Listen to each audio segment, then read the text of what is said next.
Good afternoon, everyone, and welcome to the first online Egypt Open to be organized on the ICC. Of course, everyone in the world is trying to find solution for what we have now.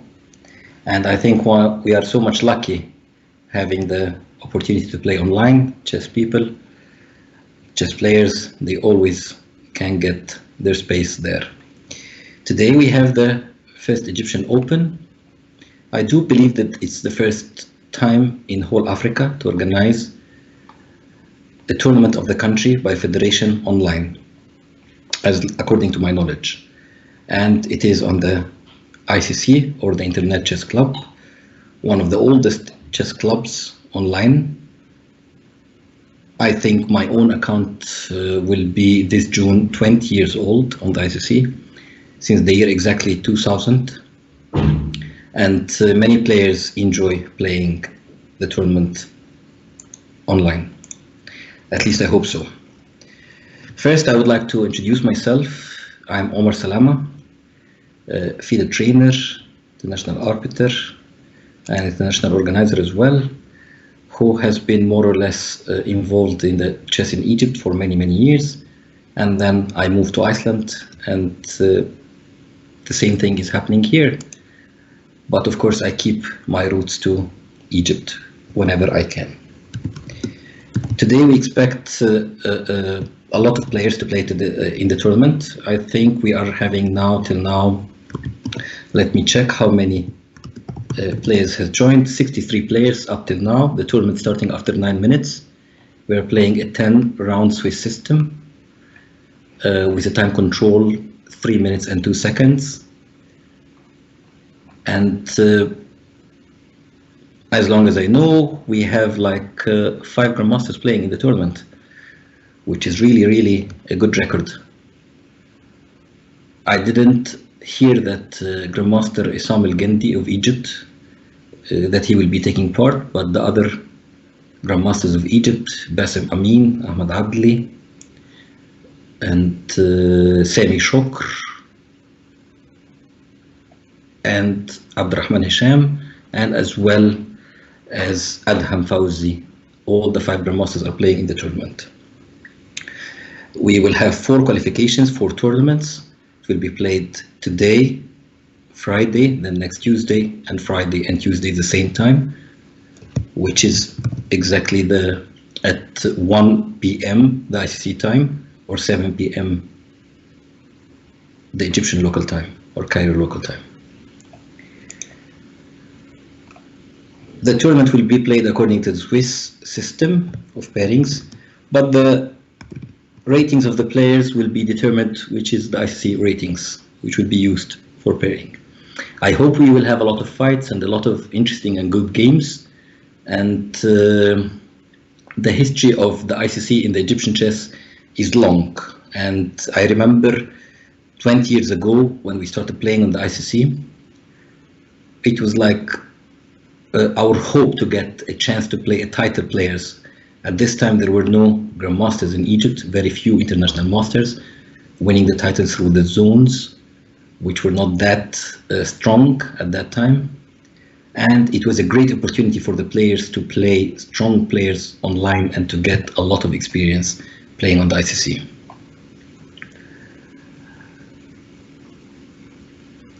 Later on, it became more and more popular, if I remember well, during the years from 2000 till 2005, through the international tournaments that were held there, Dos Hermanas, for example, with the qualifications and a lot of fun around it. But then later, players used to watch also the videos for learning. They play tournaments, and they are getting great experiences here. So I would recommend everyone who likes to play chess, if they were just like club players or professional players, that they can use the ICC as a great tool for learning, for playing, for enjoying, and joining the club. Of course, it's very difficult to hold normal tournaments, over-the-board tournaments. Now, most of the tournaments, almost all of them, they have been either cancelled or postponed. During this time, it's very difficult for chess and for other activities and sports all over the world. But as we say, we will move online and we will try our best to keep the players enjoying our beloved game and playing chess online. So this is really getting strong. I could see the highest rated player in the tournament is Grandmaster Ahmad Adli, and he's having like 2,974 rating.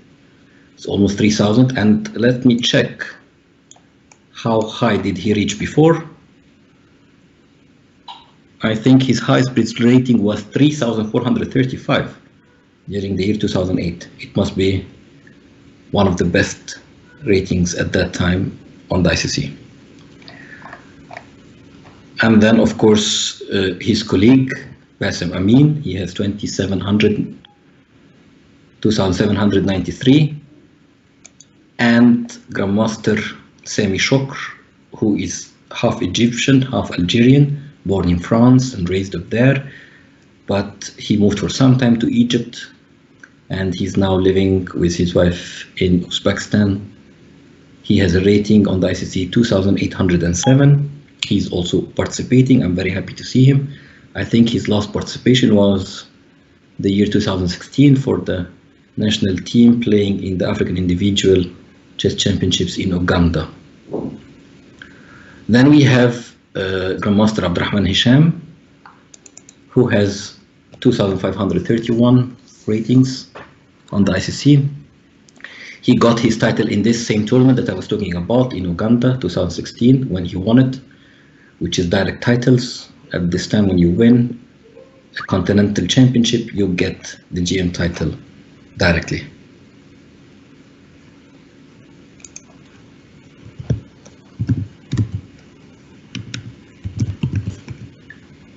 I've got to know now that the start will be postponed by 15 minutes.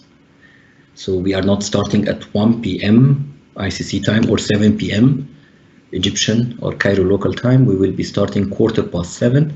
That's most likely to allow the players to join smoothly, and if somebody has a problem to join, then they can fix it and they can all play from the first round. Of course, it's possible to late join the tournament, and let me check. Late join is allowed till round 7, till the end of round 7. And now we have 69 players, and the average ICC rating of these 69 players, 1,620. So the tournament is still opened, and we have like 18 minutes to start. Of course, we were challenged, as I said earlier, by the situation that is facing the whole world. Chess, what to do about it. Many tournaments has been postponed or even cancelled for the year 2020. But we are lucky that we can hold our tournaments online. Of course, it is difficult to play official tournaments online because there are lots of restrictions that we should follow or rules that we should follow according to FIDE, but still we can enjoy playing online. The time control is 3 minutes and 2 seconds, which is normally equivalent to like 5 minutes, the old Blitz timing. And the nice thing about it is that with the 2 seconds increment, normally speaking, if you're too fast, you can make a move in 0.1 of a second. Like you can make 10 moves in 1 second, literally. So if you can manage to draw a game, if you have the chance to draw a game, then you can draw it. You do not need to lose on time. I always prefer the increment rather than having no increment, because you can always defend your position and show that you can make a draw, or you can continue and win your position if you have winning chances, and you can win your game through this. I can see that already reached 70 players, which is really good. It's a very good number. We hope that more players participate and log in. 15 minutes to go to start. Lately, about the chess in Egypt, I would say that in the last 10-15 years, we have got like 6 grandmasters all in all, which is really a very good number. There were some grandmasters added in the last years, as well as we have numerous international masters long time ago. The Egyptian national team has participated in the Olympiad for the first time in the year 1980 in Malta, which is relatively new compared to other countries. Like chess was not so much popular on the championship or competition level, except in the 80s. But nowadays it's doing very well, and as I said, the internet has helped a lot. Getting the chance to play online really helps. You can imagine you can be at your home, very remote, far away place, and you can get the chance to play a strong grandmaster in another country. You can also prepare, you can use the databases, the videos, everything. So do not forget, if you want to join, you can go to www.chessclub.com and you can be a member.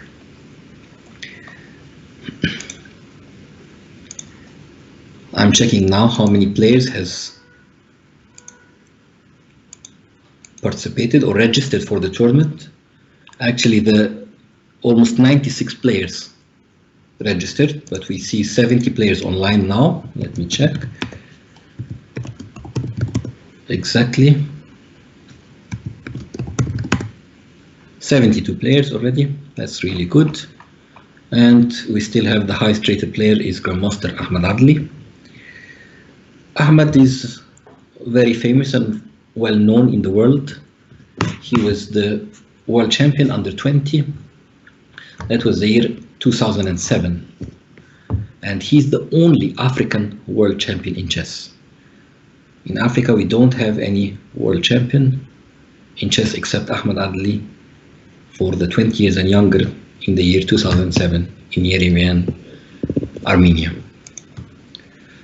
Of course, Grandmaster Basel Amin has excelled, and he managed to reach 2700 rating as well recently. He has been also doing very well on the youth tournaments, reaching several times bronze medal and getting, you know, like sharing the top seeds during his youth.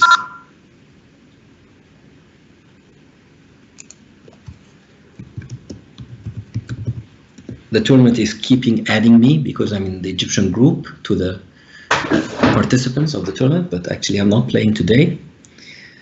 I have to leave the tournament manually. Now I can see 85 players has joined the tournament, which is really a good number. We expect a lot and a long fight today. As I said, we are playing 10 rounds, 3 minutes and 2 seconds per move, and the pairings are according to the Swiss system and the ratings of the ICC, which is valid. I will do my best to follow the games. I will, because the time control is very short, so I will always choose a game in every round, and when we finish it, we can move to other games which are not yet finished. But more or less it will be like 1 to 2 games per round, and we will see.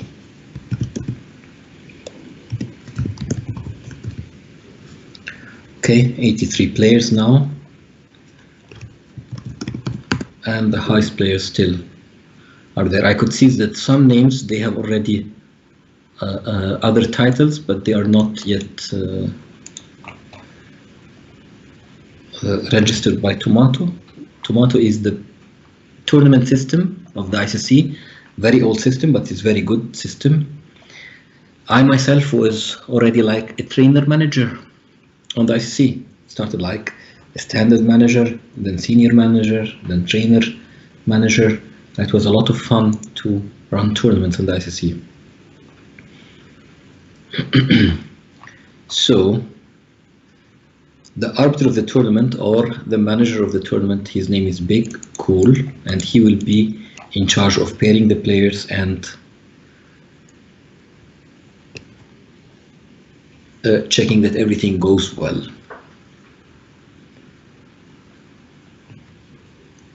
We have like almost 10 minutes before the start.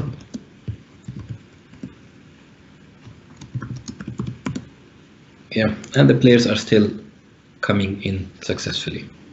I think the initiative of organizing the tournament online is a very good initiative by the Egyptian Chess Federation, and moving to online tournaments. Of course, it will be very difficult to hold standard time controls online, as it happened to be that some of the countries or federations, they try to do this, but unfortunately it's not so easy, because simply you will almost need an arbiter with every player. But with the 3 minutes and or the blitz time control, it's much more easier to hold tournaments online, and it's a lot of fun as well.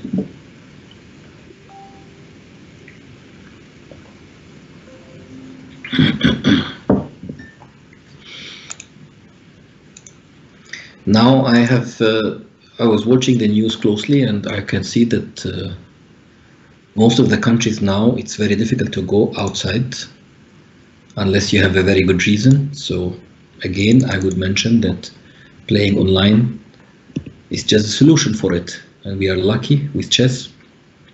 You can always play online. And one of the oldest sites online, which is the ICC, and the best sites. You can always log in and challenge a friend of yours.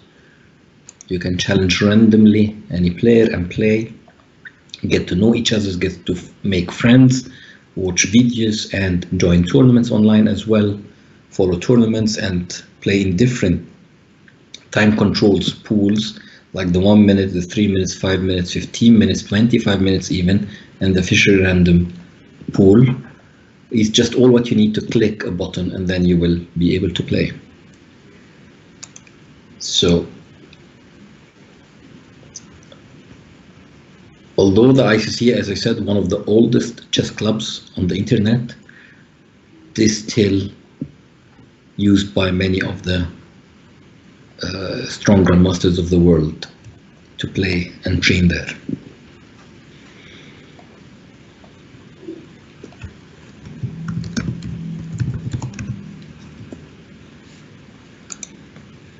Yeah, of course, making tournaments online, as I said, they have a lot of advantages.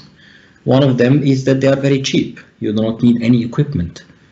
All what you will need is just a computer, which is almost in every home nowadays, and you can just play there. You don't need to come to the playing hall. You do not need to use chess pieces, chess blocks, and there is a lot of sparing playing online.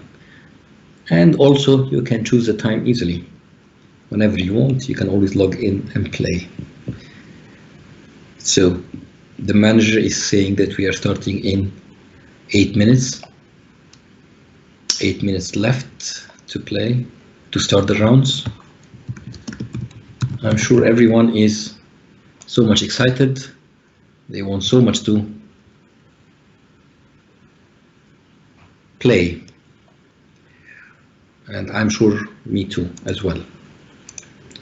In Iceland as well, here we have been organizing a lot of tournaments, especially kids tournaments online. It's a lot of fun.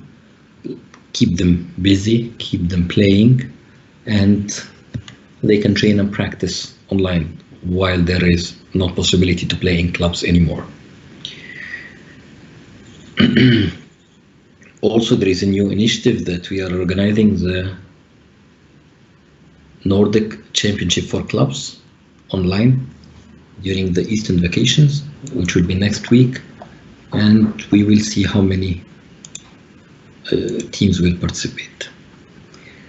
I would encourage the African countries as well as Egypt has organize the tournament now, that they can take the initiative as well and organize their own tournaments. And I would like to suggest as also one moment that the African championship online could be organized as well, which would be the first continental championship. I remember in the year 2004, I was operator of the Egyptian group on the ICC, and I have organized a match between Egypt and Chile. And in the year 2005, I organized another match between Egypt and India. These matches, these games are still kept in the database of the ICC.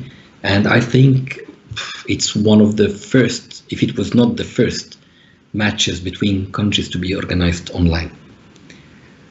And it was a lot of success. It was like 6 players against 6 players, and they are playing Scheveningen system, which was not so easy, but it was done. And it was a lot of fun, and really, really very good thing. But I think continental championships could be also organized for the first time online. Now there is a lot of tournaments organized for between countries, friendly matches, between clubs, between schools, between different organizations and academies. But we can also have a chance to make, for example, the African championship online. I would really ask the federations of Africa to try to organize something like this together. Of course, as I said, it's the initiative of the Egyptian Chess Federation to organize the first Egyptian online tournament. And I'm sure many other countries in Africa will follow, or at least should follow, the same model. We have like 3 minutes to start. And now, how many players? Let me check. 84 players. This was before. And yeah, I'm sure it will be a lot of fun. I can see also on the list many youngsters playing, like teenagers and even under like 10 years and under 8 years.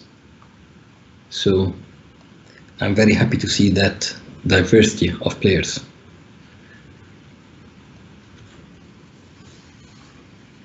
And I hope the National Open, the Egyptian National Open Blitz Championship will be successful and will attract more players to play online.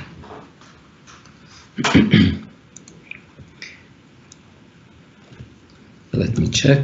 Yep. We have like 2 minutes more before the start, and I'm sure we are ready. I cannot wait anymore myself. I'm very much excited. Again, I was invited by the manager to play the tournament, but I have to leave manually. But now we have 90 players. That's really a big number of players.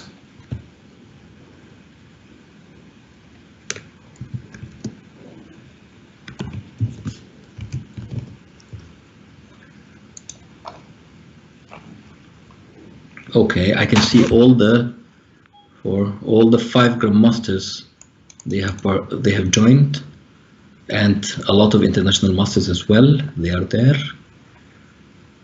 It will be a lot of fight, a lot of interesting games. I'm really very much eager to see it.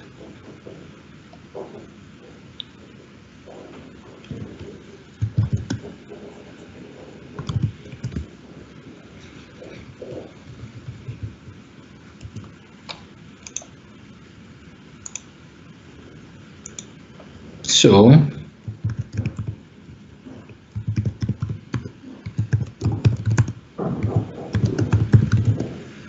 we have 88 players, actually 94 as long as I know. They have registered online before the start of the tournament to play, so maybe 6 players not yet logged in. or maybe they decided to not be with the players today, so we will see. I would say that the tournament approximately will take 1.5 hours, so we should be finished before 9 p.m. Egyptian local time, Cairo local time, or 3 p.m. the ICC time. Manager is telling that the player is getting ready to start. I'm just making sure that I'm not in the tournament. That's good. And I think the manager will start with 88 players, which is a really good record. Very, very good record.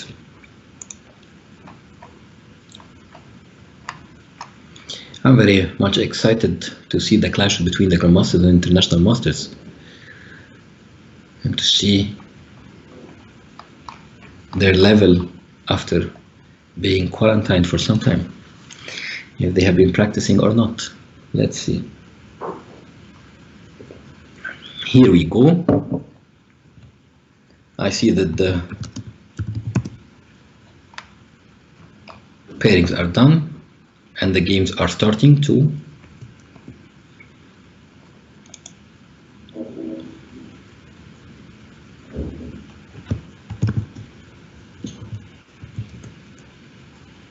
Many games, they are starting. Okay, on the first board I can see that Grandmaster Ahmed Adli playing with black against a youngster, Amr Al-Harith. His father was a very famous player, strong player from Upper Egypt, who died lately. I would like to express my condolences to him and to his family. And hopefully their game will start soon, so that we can comment on it. It's an interesting game.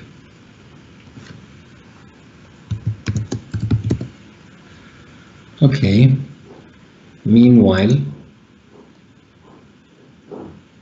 yeah, okay, it started. Let's see. Now I should be getting the moves. Ahmed Adli with black. He plays the Caro-Can defense.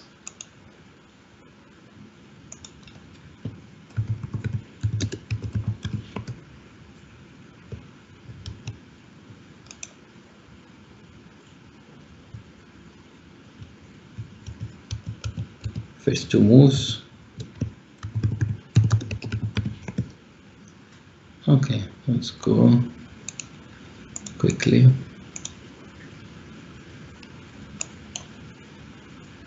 E4, C6, D4, D5,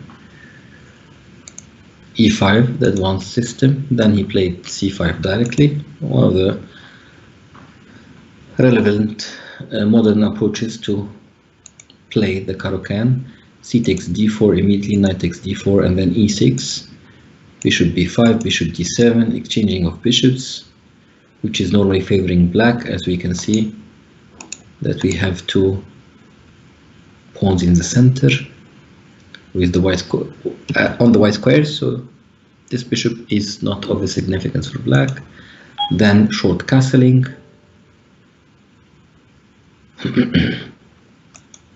Knight to C6, challenging the knight on D4 with bishop C5, bishop F4, and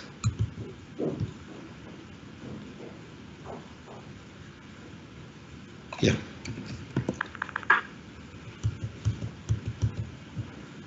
Now we have so many moves. Castling, bishop C5, bishop, and then C3, knight E7, short castling, rook E1, knight takes C6, queen takes C6, knight D2, queen B6, attacking the F2 square and the B2 square, defended one pawn, lost the other one, queen takes A2, and then rook takes B7, I think rook A B8,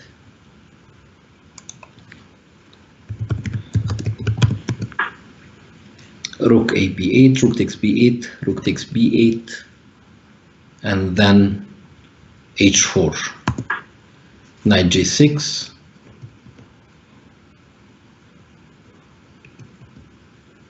And now he's thinking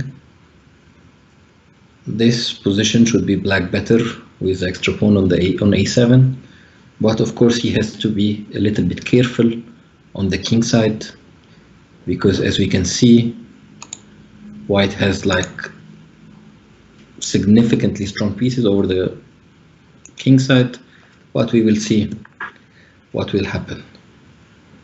And then after that, h4, knight to g6, h5, knight takes bishop, queen takes, and then rook b2 directly. Now it's not so easy to defend this position, because the knight is not so easy to move. The f2 pawn will fall, as well as the rook on e1 with bishop takes f2, and the rook is hanging as well. And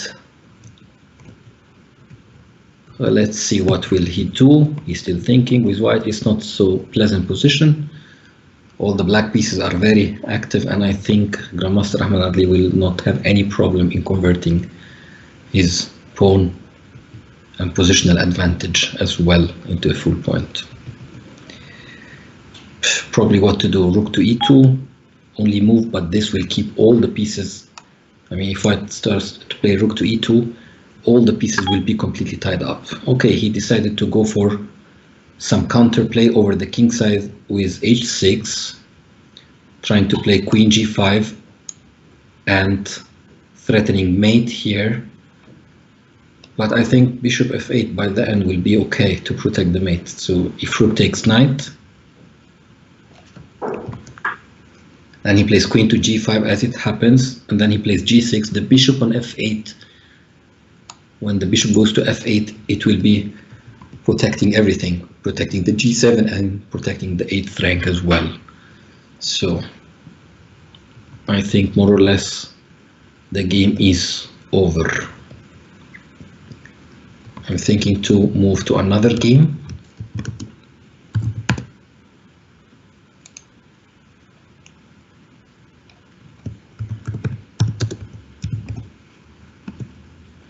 Okay, Grandmaster Sami Shokr. Grandmaster Sami Shokr is playing. Can I see first? Yeah. He managed to win the game easily with the white pieces against a player. I'm not sure who he is, but it's his first time to play. Difficult man. Let's see if there are 1, 4, 4. We have to be very fast to follow the games. Now I'm trying to follow the game. Yeah, it's already more or less a matter of fact. He will be finishing this easily. Grandmaster Abdurrahman Hisham with a queen, extra queen. Okay.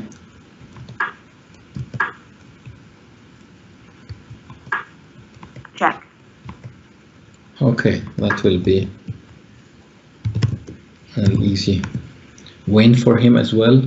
Also, Grandmaster Bassem Amin won, and seems to be there is no international master. Muhammad Azad has won his game with white as well. I don't see any surprises so far. Copy 167. Let me check this one, if it is still something. No, all the games has more or less finished. Let's see. Copy 274.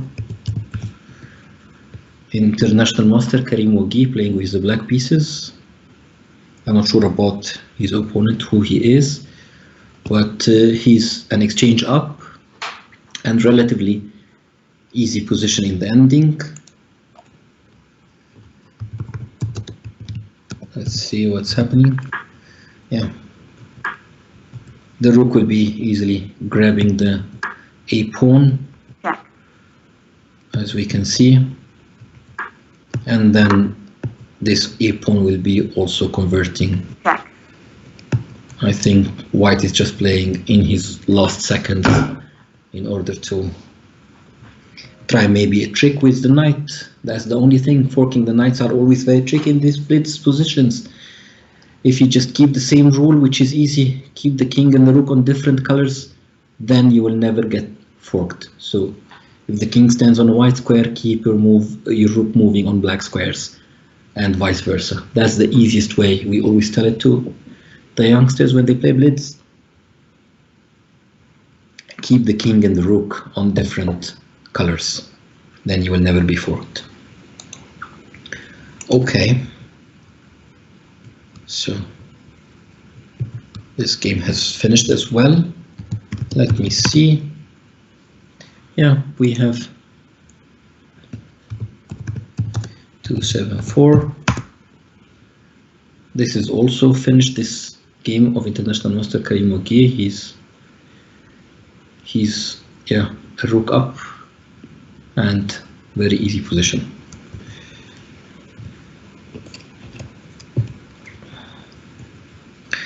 So far I did not see any different, any strange result. Only surprise maybe on board like 8.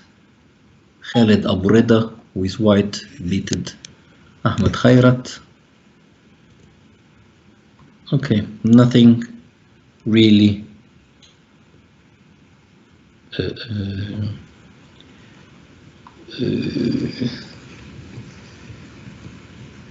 different. Okay, we have some players that they did not show up. There is no odd results so far. Everything looks to be okay. The top players has won their games, and we have 1 or 2 forfeits.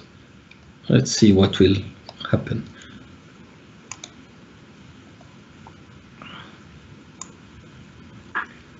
Okay.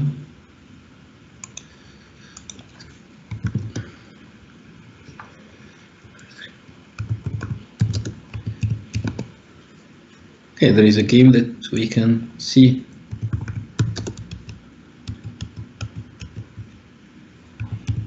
Now, between Mahmoud Badr, I see that he has the Qatari flag, probably he's staying in Qatar, playing with the white pieces against Murad Magdi, one of the old players. Well, relatively he's young, but he has been playing on the ICC for a very long time, and he's the only admin from Egypt now on the ICC. It seems that the position a bit equal.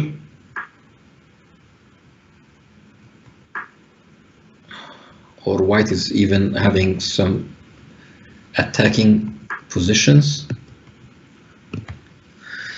But they are both playing in the very last seconds. Bishop to c3. Now maybe take on e6. Check. Okay, he's checking first. Taking on a8. Probably exchanging queens now. White is forcing exchange of queens, and he is a rook up. So probably black will resign. This is one of the surprises, at least, but maybe Mahmoud Badr is a good player and he's underrated with 1400. Okay, game is finished. Let's go back to the players. There is Kevin George playing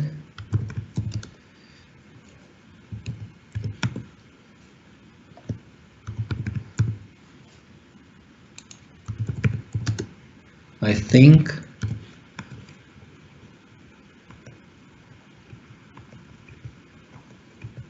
okay, this game has ended as well, with white winning by pushing the pawn to e6.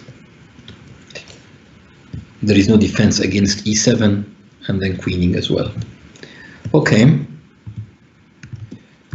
round number 1 has finished more or less, and again checking the results, there is no big surprises. At least the first boards, they ended happily. All the higher rated players, they managed to win their games. I'm sure we will see more interesting games the next round. I think the next round we will follow the game of Grandmaster Basim Amin. We followed Grandmaster Ahmad Adli, who was the highest seeded player in the tournament, who is the highest seeded player in the tournament, and he's also a very well-known blitz specialist in the world. He has a lot of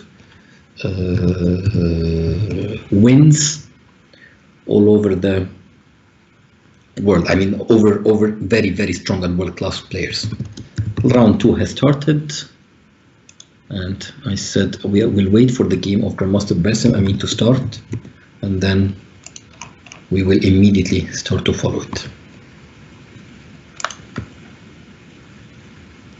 We have already some strong games, like on board number 4. FIDE Master Samah Sadeh from Egypt is playing with the white piece against Abdurrahman Hisham. But as we said, we promised to follow Grandmaster Basim Amin. They started with e4, d5, Scandinavian, queen takes d5, knight takes c3, and we will see where the queen will go. We know that Magnus Carlsen, the world champion, plays the Scandinavian from time to time, especially in blitz, but he's more playing queen to d6 rather than queen to a5. Queen to a5 has been the main line for a long time, but queen to d6 is also very hot, especially when world champion plays. Bishop to g5, exchanging the knight on f3 for the bishop. Knight to f6 as well. Normally moves like bishop c4 could be played here. Bishop to d3, also bishop to d2. There are lots of varieties here, but let's see what Grandmaster Basim Amin will choose here. You can see that yeah, bishop d2 looks to be logic, as we can see, putting the pressure on the queen. There the knight can move at any moment, and then the queen is under attack. So he plays e6. He says that the knight has no dangerous squares to go to, and the queen can retreat easily. Long castling is played. Now it will be a very aggressive game, most likely. Knight b to d7, completing the development, or going on, continuing the development. King to b1. Always the king is more safer, protecting the a pawn and keeping it from the diagonal c1 h8 that might be used in the future against the king. Queen retreats to c7. Now, normally speaking, if bishop f4, black could play bishop to d6 and neutralize this bishop, but of course white goes for the offense on the king side with g4 and trying to gain some space. It's always very well known that the endings of the Caro-Kann, which looks to be like a Caro-Kann now, are always not so easy to play for black. But it is solid position and passive at the same time. So normally speaking, bishop should be going out now. But let's see Hossam Arafa, what will he play? He played bishop to b4, which maybe seems to be like a logical move. I think Basim will continue by playing a move like h4. I would think that this move will be played, but okay. Basim is also extremely strong in blitz and rapid time controls, and as Grandmaster Ahmad Adli, he has played so many like world champions and world-class players, and he beated them. Of course, we see knight b5, very strong move, exchanging the knight for the bishop, and now all of a sudden white is with a very, very strong black bishop, preventing black from castling short. As we can see, it's not allowed because the bishop is attacking the f8 square. a5, black says, okay, I will go for the offense, I will not defend. b4 as well, but of course bishop to g2 might be very strong now for white. Of course, I am trying my best to cope with the fast time control. I'm not using any engines or something. I'm just discussing everything with you. And I hope, yeah, bishop to g2 looks to be very normal, developing the bishop and putting pressure on b7 as well. Knight to d5, blocking this diagonal and trying to hold the center with the knights maneuvers, also moving the knight from the attack of the g pawn that might follow. I think rook h to e1 can be interesting and looks to be a good alternative for Bassem. But it seems to me that he's using good amount of time. Okay, he continues with g5, getting ready for the black king to castle shortly, which black did. h4 will follow, then he will try for to go for the pawn offense, h5 followed by g6 and opening lines over the black king. But let's see what will black do as well. Maybe I played knight to b6. It looks to me a little bit slow. Maybe a4 would be a better alternative, but we will see. He already, Hossam Arafa with black is under 1 minute. Bassem plays queen to d3, trying to probably occupy the b1 h7 diagonal and creating some pressure over the h7 pawn, maybe with bishop e4 at some moment. The nice thing about having two bishops is that you can always exchange one bishop for a knight and then you will play a bishop against a knight, which is normally good for you. So Bassem decided to keep the bishop pair and he played bishop to c1, retreating the bishop and keeping the position as it is. Knight to f4 could be played, but I think after knight f4 then queen to g3 will be very strong. So if black tries to play knight to f4 then will be answered by queen g3 and we have a pin on the long diagonal here. Bishop to e4. Now, as I said, Bassem is looking to occupy this diagonal. He will definitely take by en passant. Knight takes back and protects the h7, but Bassem achieved what he wants, opening the g line. Now he's ready to use the heavy pieces, the rooks, on this opened line. He succeeded in opening the line faster than black trying to do on the queen side. Black used a lot of time. Now he's under 10 seconds, sorry, and I'm not sure that he will be able to hold this position this very short time. Queen to maybe d5 will be played. Pawn takes d5, then rook takes d5. No, he will just threaten mate like this directly. And probably black has lost on time. So Bassem got a relatively easy game. Let's check if we have something else to see. Grandmaster Adli, Ahmed Adli won, Grandmaster Semi Shokr won as well. Let's see this game.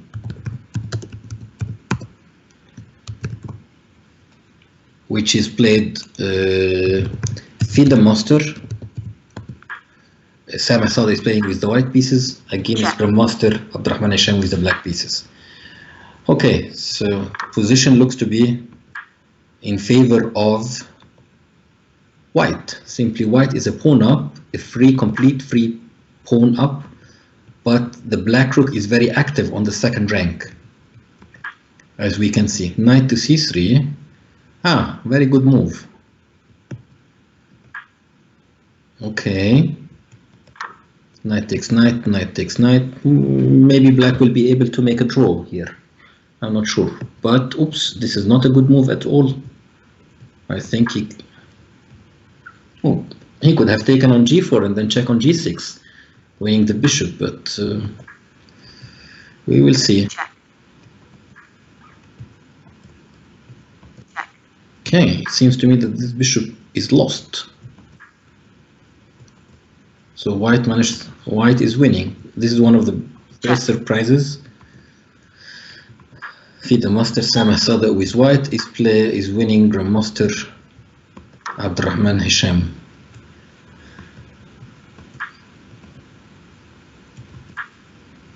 Knight to g4. He's trying to mate him on h1. For example, if e6 is played, so there will be rook to h1 checkmate. This game is finished, and definitely the result was obvious as Sameh Sadeh won. FIDE master Sameh Sadeh won with the white piece against Grandmaster Abdurrahman Hisham. This is the first surprise of the tournament, and also another surprise. On board number 6, I could see that a very experienced player from Alexandria, coffee player, and he's a very good tactician. He managed to win with the white pieces against international master, the very experienced Mohammed Azzat. He played almost on every Olympiad for the national team of Egypt since the year 2002, if I remember well, in Bled, 2002. But as we said earlier, this is 3 minutes and 2 seconds increment. This is very fast games, and it's almost everyone can beat everyone. Let me check this game if it's still going on.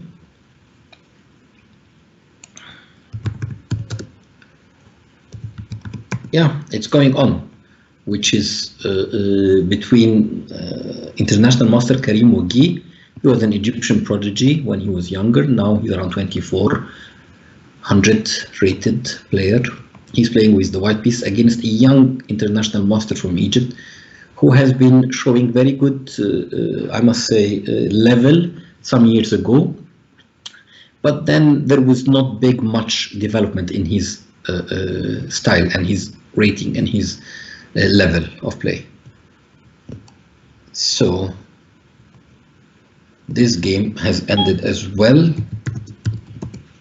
very quickly, and the experienced Karim Waghi, international master Karim Waghi, beat international Ahmed Kandil. Sorry, Adham Andil. Okay, some more surprises, I would say. Not so far. International master Wala Sarat won his second game in a row with the black pieces. Of course, he's one of the very experienced international masters, Egyptian international masters. He's international master like 30 years ago. Games are going so smoothly. Also, Grandmaster Adham Fawzi, the only Grandmaster from the city of Alexandria by the north coast of Egypt. He has 2 out of 2 as well. We are waiting to see stronger games. Okay, let me see the standing. We have so many players with 2 out of 2. It's almost like 1, 2, 3, 4, 5, 6, 7, 8. We have like almost 20 players with 2 out of 2, but this is normal for the standings of a very big tournament like this. 2 rounds has passed. Wait, let's check if there is something strange. No, nothing. We have, let's check one of the games at the end of the table.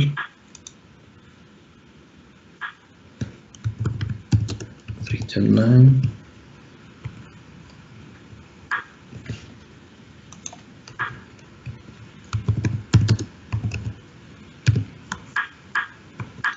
Okay, we have a rook ending. They're repeating the moves. White player has only 8 seconds. The player with the black pieces has like 40 seconds. Check. And he's trying, the white player trying to defend this. This should be theoretically drawn ending, but we will see if he will be able to do something about it when he has this short time.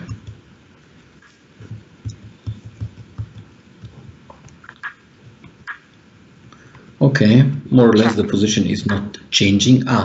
Now he has king to takes h4. He didn't take the pawn. Looks to me strange. He could have taken the pawn easily and then it will be easy draw. Okay. Now it's an easy draw. King to g4, king to f2. Okay. Now he should not make the mistake of g3, but he should wait with the king touching the pawn, and then they will repeat moves. Now the white players, Mossad Naim, I think so, from his name, against Michael Youssef as well. Now the game has ended by draw. Let's see again.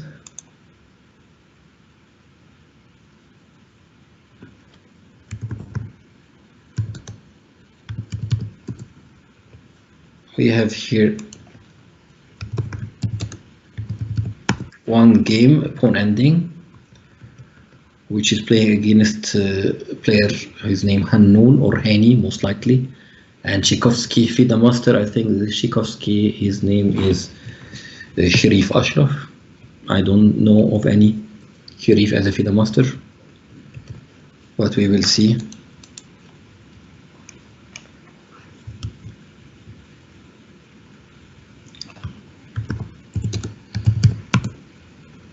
That game has also ended very quickly and Sharif has won.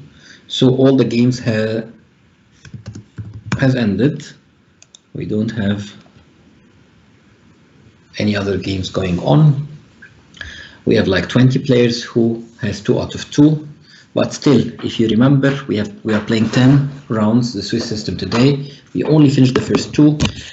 And I'm sure we will have a lot of fun and a lot of very interesting and strong games. We know that when using the Swiss system, the first rounds the opponents are not so strong, or actually they are not on equal level. But then when the tournament goes slowly more rounds are played, then equal strength they play against each others.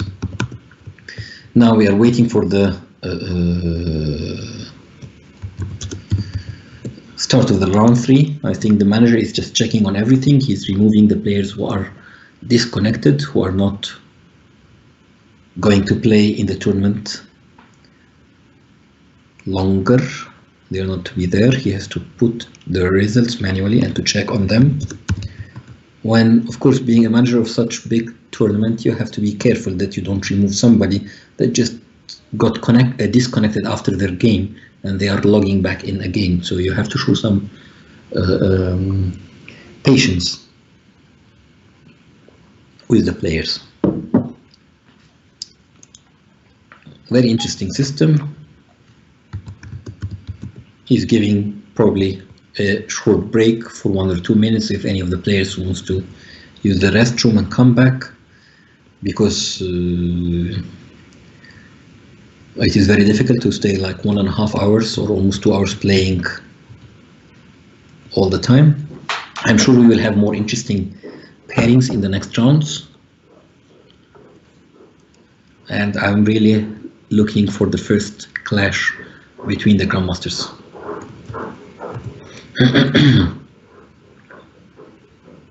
In Egypt now, actually from 7 p.m. No one is allowed to go outside their houses except for medical reasons or something like this. So I'm sure that they are very much happy that to be at home at 7 p.m. and playing the national championship of Egypt. That's really, really interesting.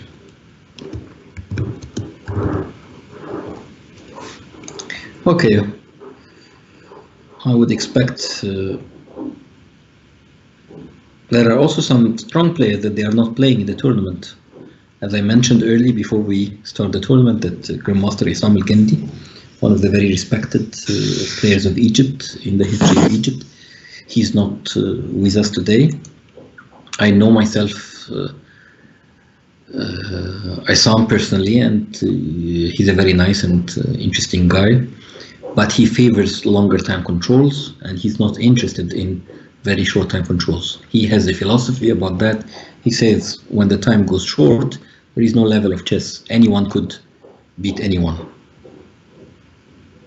I'm getting a question from Grandmaster Ahmed Adli, why not to commentate in Arabic? Well, I'm ready to commentate in Arabic as well. Everyone is calling for it, he's saying, but at least the agreement that has been done, it's in English. Of course, I could do it in Arabic, it's my mother tongue, but let's see, maybe later we will do it in Arabic. Thank you, Ahmed, for sharing your thoughts with us. Okay, now we go to check on his game.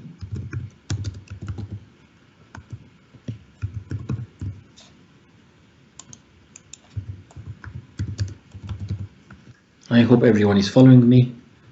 So it started by b3, his opponent played b3, an irregular opening, trying to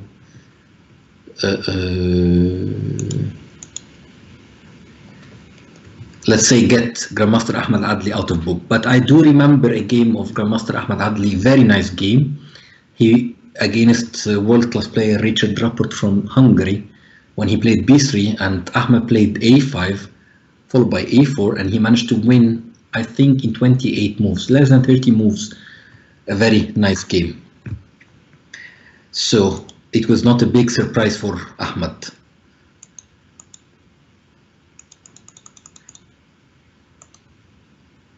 Let me check, trying to copy the games now, the moves now from the, yeah, okay, e4 is played. We have like normally white tries to play after b3 to castle long, but in this position we did not see this position. To me looks to be about equal somehow, while black is a little bit ahead in development, but nothing so dangerous. As a time also, both of them, they have 2.5 minutes on the clock, so I would say that it's relatively equal position. Rook f to d8 by Ahmed, which is really a logical move, simply bringing the rook over the open file. Knight to c4, this looks to be a bit strange, putting the bishop on b5 in a strange position, but I would rather choose like rook a to d1 instead of knight to c4, the last move, and then followed by rook f to e1, simply developing your pieces into correct squares. Now Ahmed probably is offering exchange of white squared bishops, and this will help him to double the rooks on the d file, because most likely when bishop takes bishop on d7, he will take back with the rook, exactly, which is really happening now, and then he will be ready to play rook a to d8, the next move. Bishop to h6, keeping an eye on this long diagonal. I think it's the best place for the bishop, but let's see what white has to.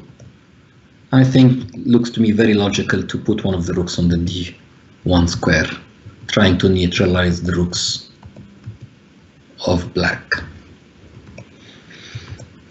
But yeah, so now Ahmed has like 40 seconds, sorry, on the clock. Okay, he decided to play bishop takes knight, which I'm not sure why did he make this move. With always these kind of exchanges, you have to really calculate them very well. Maybe he will try to push e5 after it, when queen takes f6 to keep the pawn structure. Yes, it has happened. No, he decided to play knight to e5. Probably rook to d4 will be played, or maybe not rook to d4 because of c3. Yeah, rook to d8. Yeah, it looks to me quite good combination. He's playing an old friend and also old player.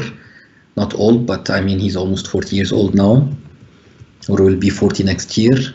He's my generation, and his name is Mina, Nassim Mina, if it's correct as the username, and we played a lot of chess together for the team of Cairo University.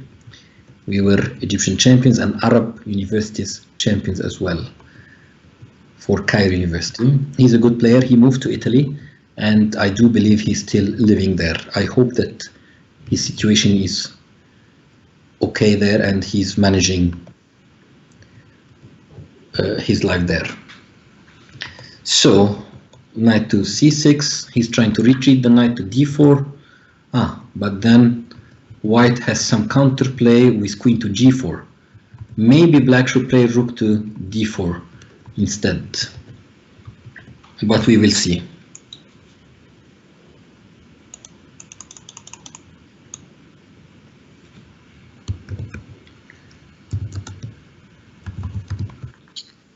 Op. Now he left him to play, and then he lost the queen with knight to f3 check. I think white will resign. Now, game is finished. Knight is forking the king and the queen. So, as expected, Grandmaster Ahmed Adli won with black. Let's see if we have other games to check.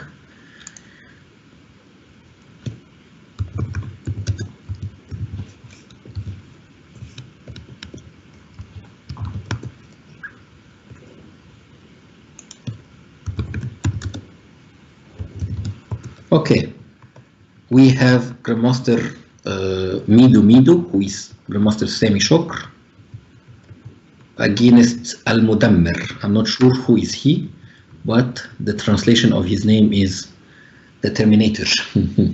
He has 1687, and Grandmaster Sami Shokr, he has 2807.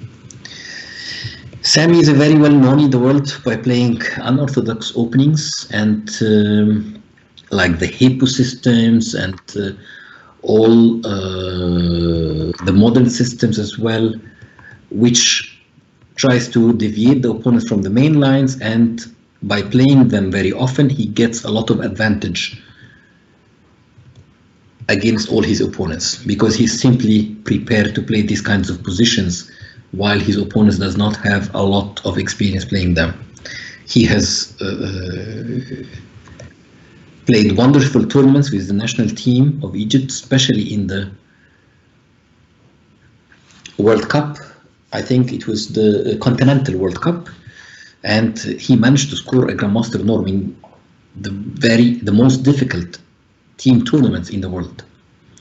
Okay, let's see. He likes to play this kind of position with small edges and slowly waits for a mistake by his opponent, and he's really dangerous in this. Okay, position still more or less looks to be equal, but he managed somehow to fix the black pawns on the black squares.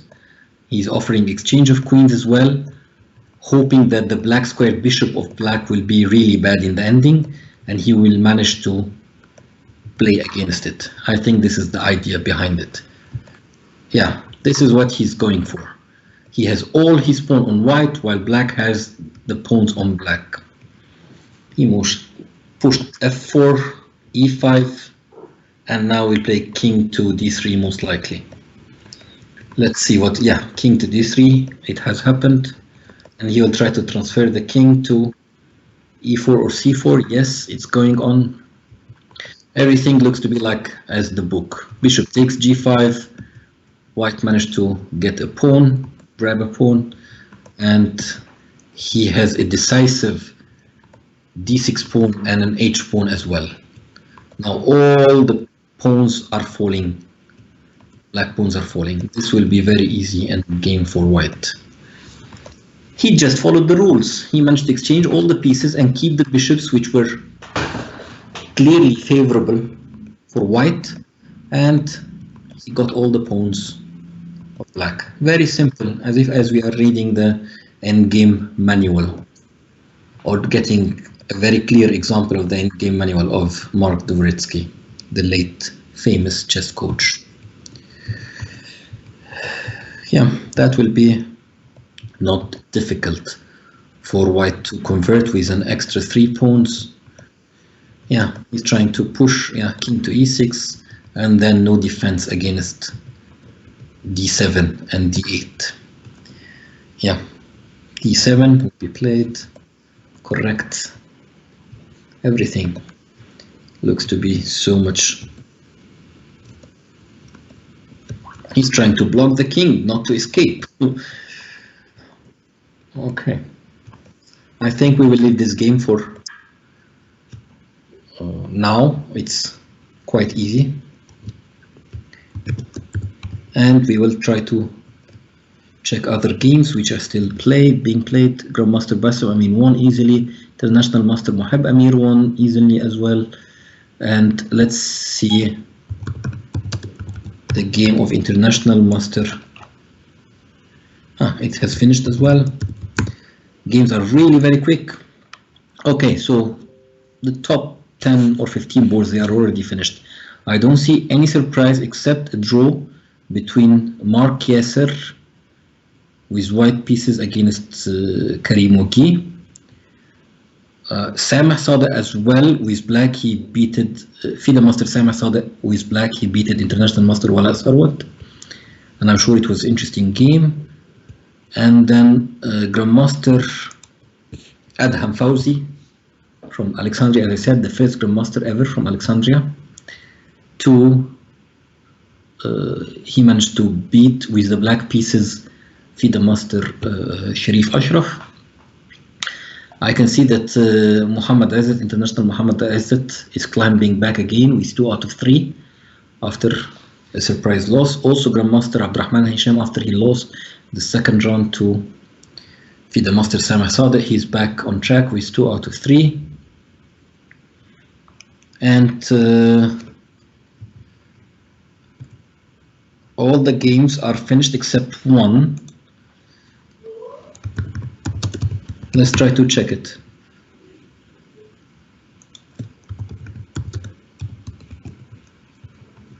Okay, we have a game that might take a little bit long. M.O. Hani, could be Mahmoud or no, most likely Muhammad Hani, and Mahmoud Nasr with the black pieces. Unfortunately, I do not know the two players, but let's enjoy their game. So black is a pawn up, but will be difficult to convert, having a knight against the bishop, but still he has excellent chances definitely to win this game.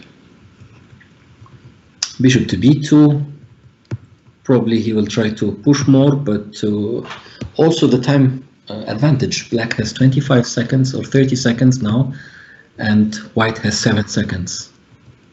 What I really like about the ICC is the plugin which is called timestamp, which measures the time between the move that you make from your computer and reaching the internet.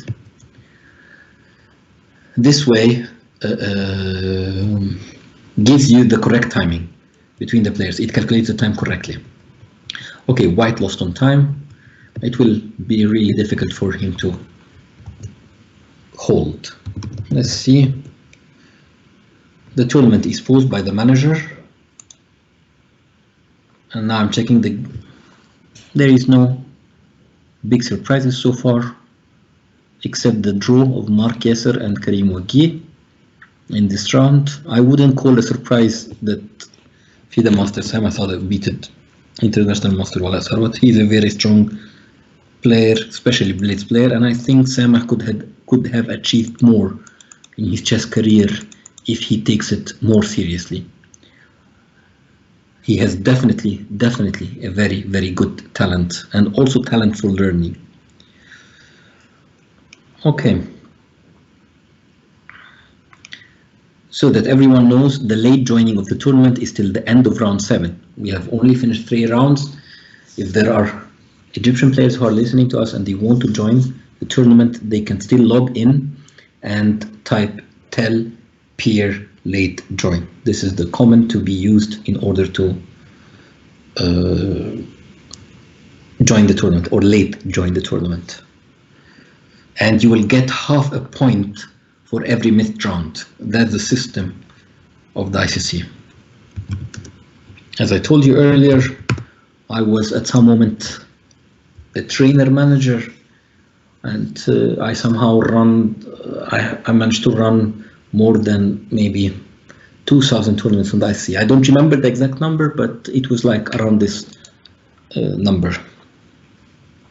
I'm very excited to get to round 4.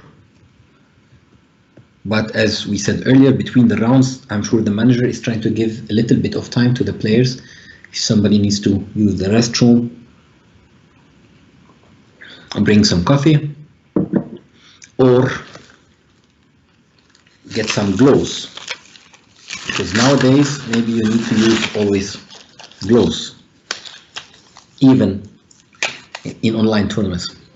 No, of course I'm joking, but you have always to stay protected and keep yourself away from germs. Okay, round 4 is on. Okay, I will definitely follow the game of Grandmaster, the two Grandmasters who are playing on board 2, which is Grandmaster Adham Fawzi and Grandmaster Sami Shokr.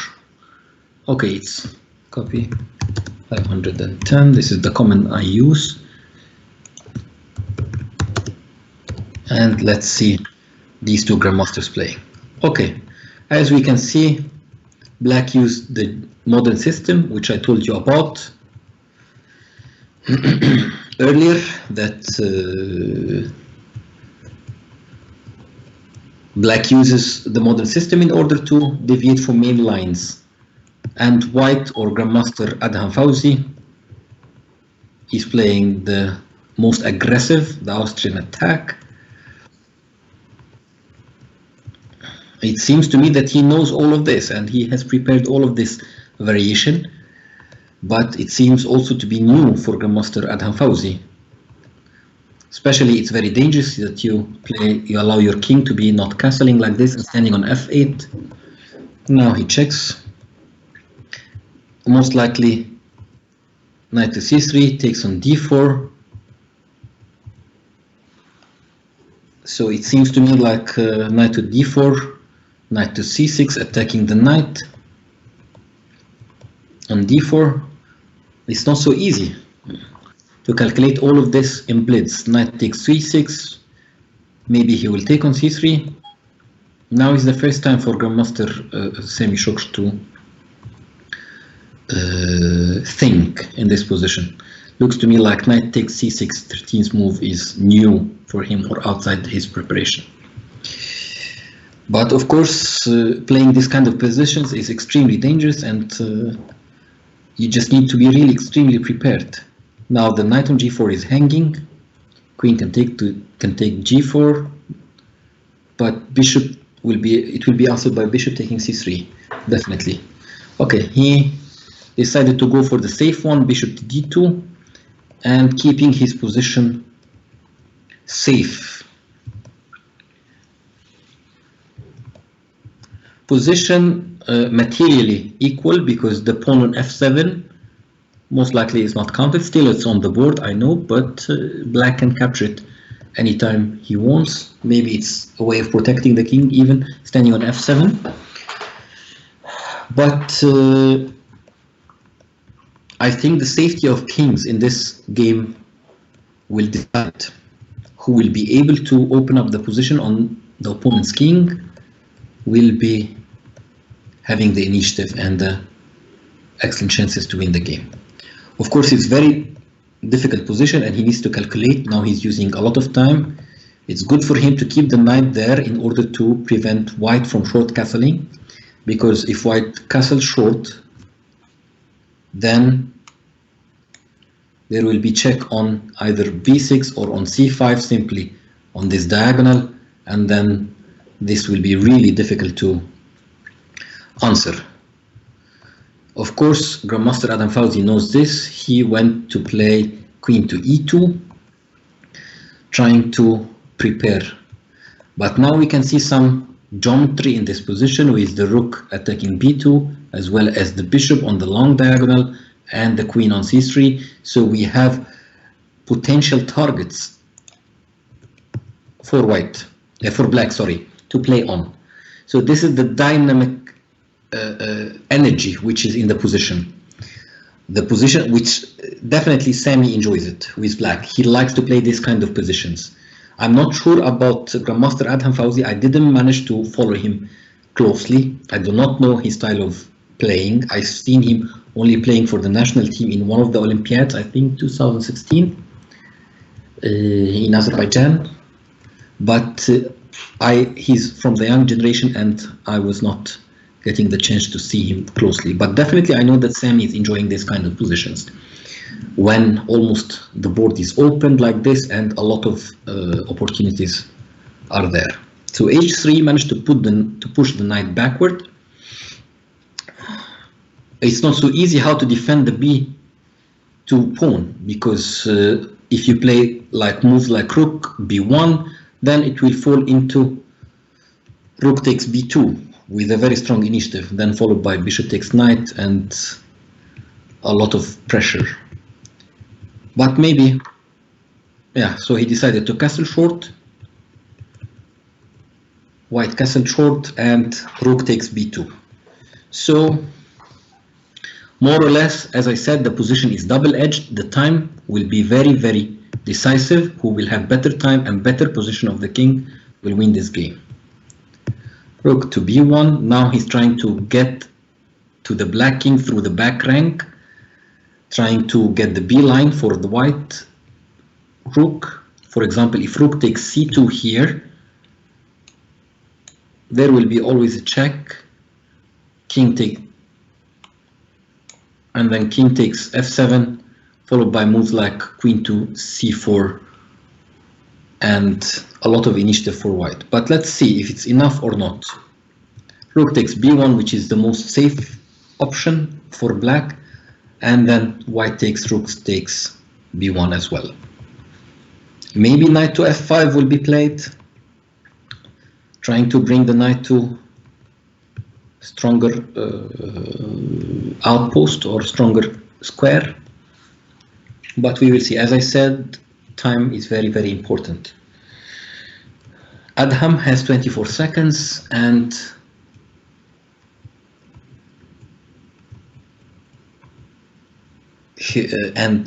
Sami Shok has 35.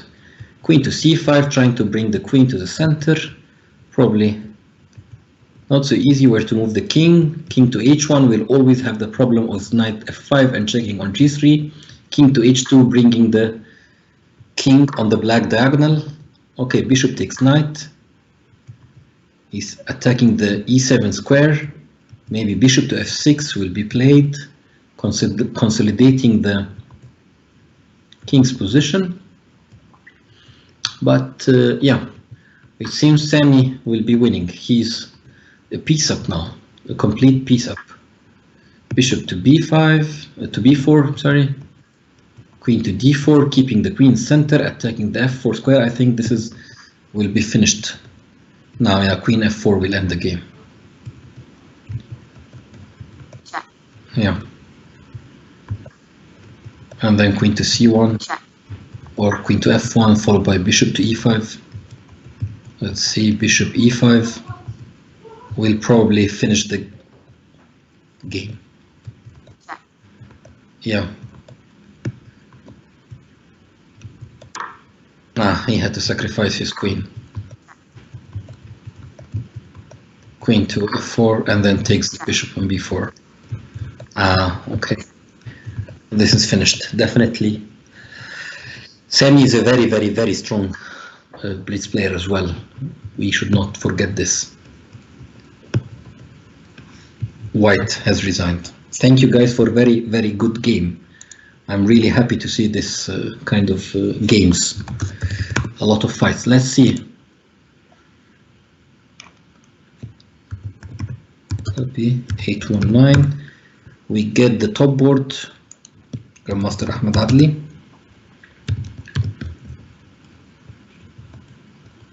They played only 16 moves, and they are almost reaching half their time. But of course, Ahmed has a very devastating attack over the black king. I'm not sure he will survive. Ahmed is very well known that he is an extremely strong tactician. And I remember one of his methods in the past, I don't know if he still uses it or not, that before the games he used to have, like, let's say half an hour, 45 minutes after he prepares to solve positions by tile. So in order to be sharp and ready to win his games, he used always to do this. And I think it's a very good and important tradition, is to accumulate habits, good habits for your games. Follow them, follow the routine, and then you will have consistency in your game. Okay, now he offers exchange of, I'm not sure what was the opening, but they reached this one. Okay, something like h5, h4, I do not know, something strange, but it seems that Ahmed managed to get in charge here. Check on a7.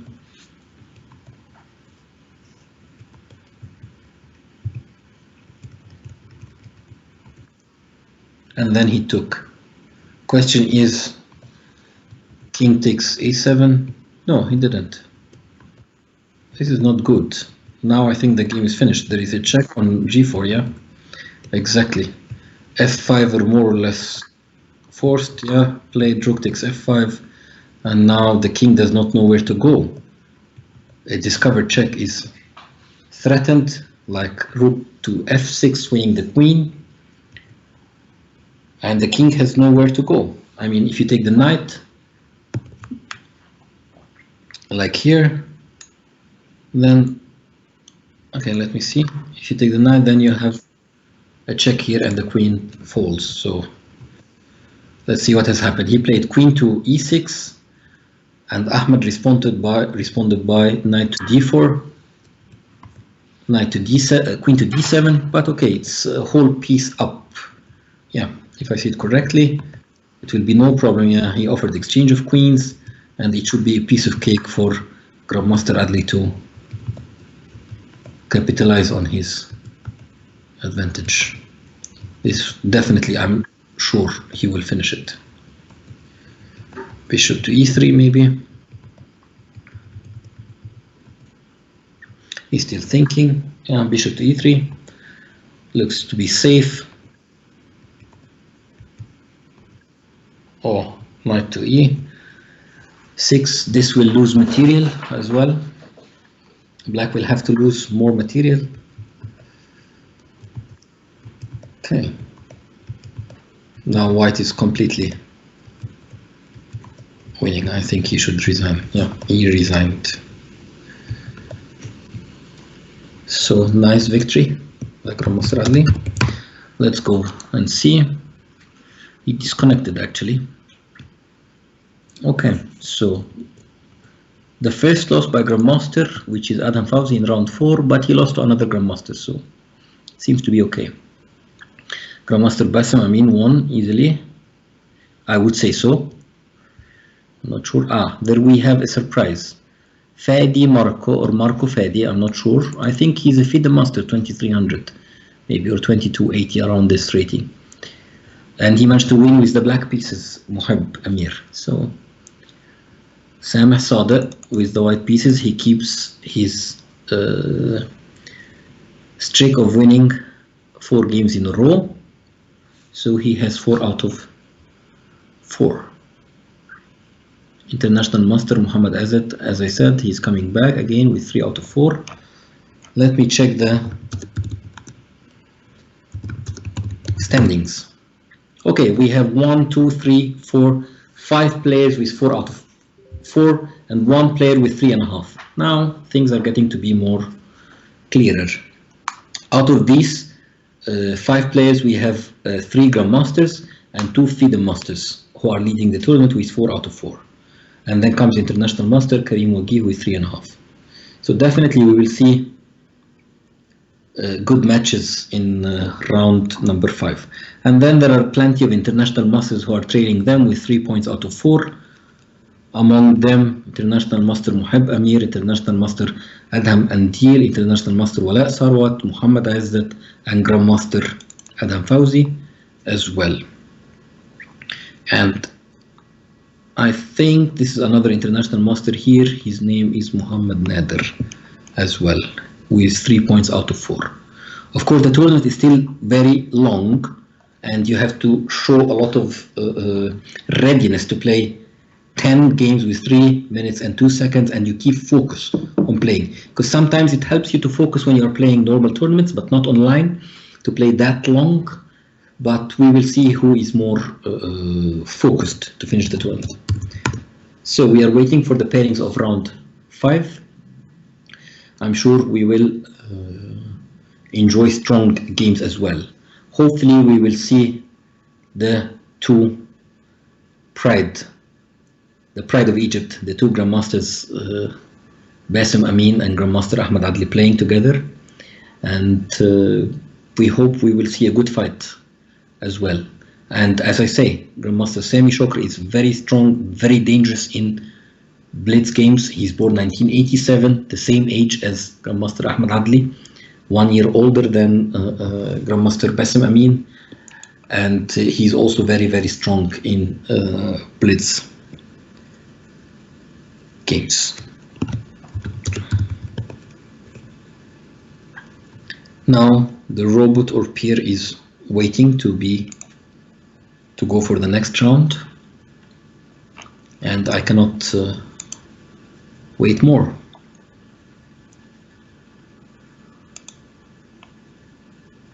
Of course, there will be lots of prizes offered by the Egyptian Chess Federation, as well as the ICC generously is giving free months for the winners, which has been always a support. I remember when I was like operator of the Egyptian group, and many years ago we did a lot of agreements, and we managed to have a lot of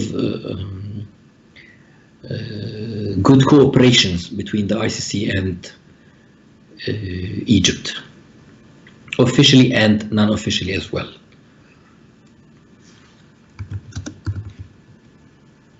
We are still waiting for the next round, round number 5. Then the tournament will be almost halfway going through.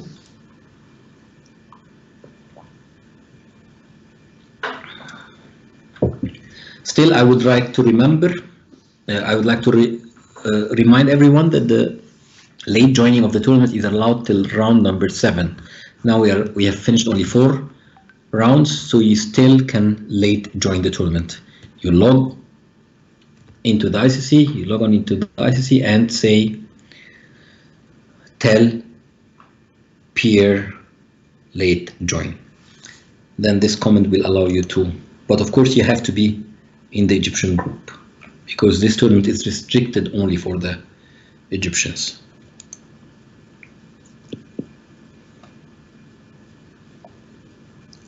Okay, we have seen a message by the manager that the next round will be after 2 minutes. Again, I will remind everyone that the Egyptian Chess Federation is organizing 4 tournaments. Today is the first one. The next one is played on Tuesday, and then Friday and Tuesday as well. So it's 2 Fridays and 2 Tuesdays, easy to remember. The same day at the same time, which is 7 p.m. Cairo local time. So if you want to join, you can always send a message to the tournament director, Mr. Murad Magdi. He's on the ICC with Murad-Magdi. You can send him a message and he will help you. Hopefully we will see more and more players playing online in the next tournament.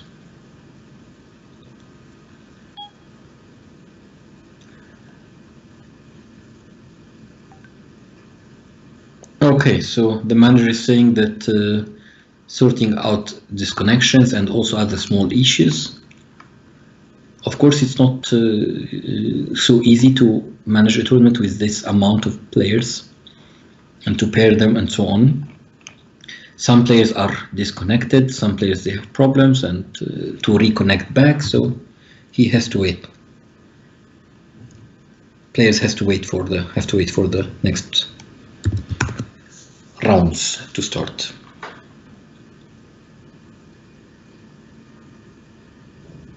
And the tournament channel is 227 on the ICC. You can always type there whatever you want. You can ask the manager, you can chat with the other players. So channel 227 is restricted for the tournament, and you can always send messages and requests there as well.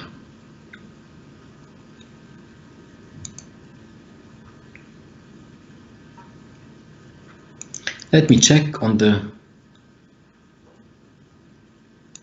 YouTube channel.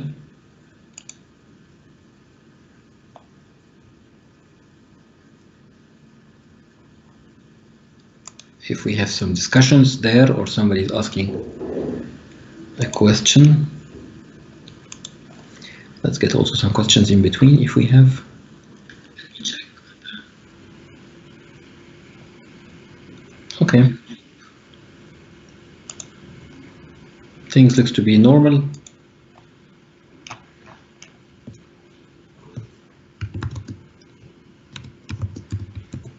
Now we have round 5 started finally. Okay, definitely we will watch the game of Grandmaster Semishop against Grandmaster Bassem Amin. This will be the top game.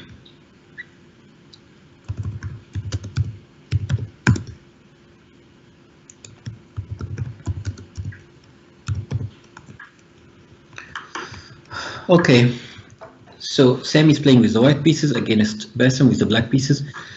Bassem relatively is adopting the King's Indian defense setups in his games. He has always problems against d4. During his career, he was playing the Pogo Indian with bishop b4 check early, but definitely when he grew in strength, it was not suitable for his caliber to play for advantage or even for a good position with this type of opening. So he opted to use the King's Indian defense, and I think he has been doing well with this opening. Now we can see simple English opening where white is going for the offense on the queen side and trying to exploit the advantage of having the bishop on the long diagonal and creating some weaknesses in the black camps. Let's see what will black do. He will try to fight back in the center. That's what Bassem wanted to do, or actually doing, by playing d5, getting some more space advantage. This knight to d2 is a very typical maneuver, transferring the knight to the queen side and clearing as well the diagonal for the bishop in order to put pressure over the central squares, the light center square. Queen to c2, completing development, answering bishop to e6, as well as trying to connect the white rooks together. Everything seems to be very natural so far. Knight b to d7, sharing the only open file by playing rook to a1. Position looks to be very equal.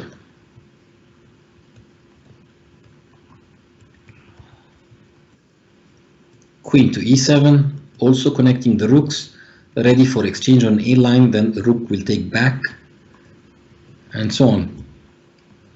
I think Sami, yeah, okay, he went for c5. I was expecting to exchange rooks, but c5, deciding the pawn structure on the queen side. It's not so easy decision, but he probably wants to free. Okay, again e4. This will allow black to play d4, but in return, white will get the c4 square for a knight, which will be always a threat to plant this knight into one of these two outposts. I think this is so far the plan for Sami, but Bassem decided to keep the central pawns as strong as they are, keep the pawns together, and he goes for h5, h4, some maneuvering on the queen side, trying to create some weaknesses there, fixing pawns. Yeah, now he's ready to close the center probably, and maybe try to make some operations on the king side. That will be good for Bassem, probably. Also, by pushing e5, he shuts out the bishop on b2. So there is always like this some advantages and disadvantages for the fixing the central pawns. Trying to play bishop to h6, exchanging this bishop, but knight went to c4. It will probably land on d6, as we mentioned earlier. These are typical plans in these positions. But yeah, it's very interesting strategical position, but I think Bassem is getting into trouble now when he is under 1 minute on the clock, while Sami has 2 minutes, so it's more than 1 minute advantage for Sami with the white pieces, so that doesn't look to be healthy. Okay, he will try to make something on the H line, but Sami managed to exchange rooks immediately. This allows him to reduce the pressure. Probably he will try to play rook to a1. The rook is not doing much on the e line. It's rook on e1. But he's using the time to calculate some moves. Maybe bishop to f3 as well, trying to play king to b. Okay, no, he grabbed the pawn. Knight to g4. Oops, knight takes e5. Very strong move. So now he has a very active bishop, but I'm not sure if it's enough, because a piece is a piece. Somebody said that a piece is worth 2 central pawns, but somebody also said that a piece is a piece. So let's see. Now the timing is getting equal.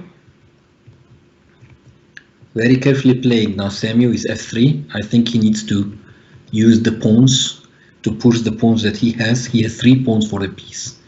But this promises us to have a very interesting position. f3. Where will this knight retreat? To f6, natural place. Okay, he decided to include rook a2 first and see what will happen.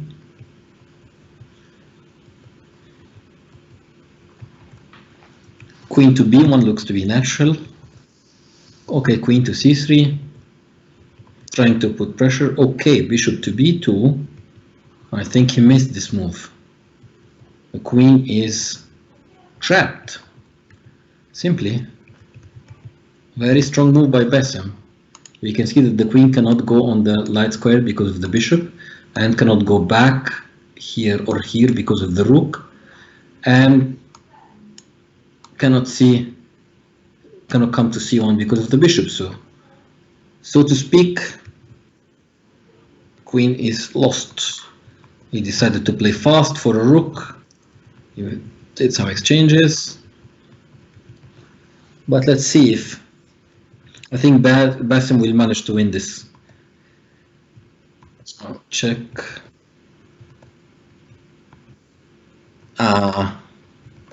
Now it's finished. Mate in 1, and Bassem managed to win this game. I think it's a very fine win by Bassem. This will be very decisive for the tournament, for both of them. Let's go quickly to check the other games, what's happening.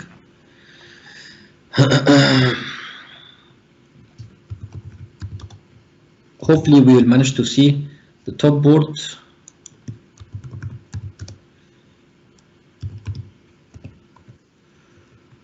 Okay, so it looks to me that black is winning easily this ending. Yeah, he's a bishop up and also much better on time. Let's try to see something else.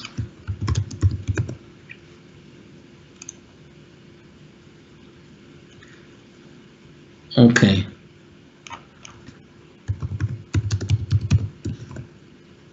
Some pawn ending, interesting always. Between 2 international masters, Adham and Moheb. So it transferred into queen endings, as most of the pawn endings, they always transfer to queen endings if they were not won or lost or thrown. Queen takes pawn. Now the position looks to be equal. Okay, maybe queen takes d3. No, he's checking, putting a trap. If king takes e6, then queen h6 wins the queen. Oops.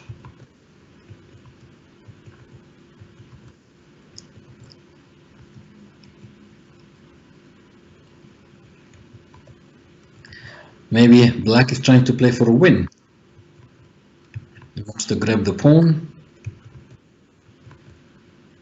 But okay, maybe it looks to be like perpetuals will be happening. That will not be so easy. You will be checking all the time. King is coming closer.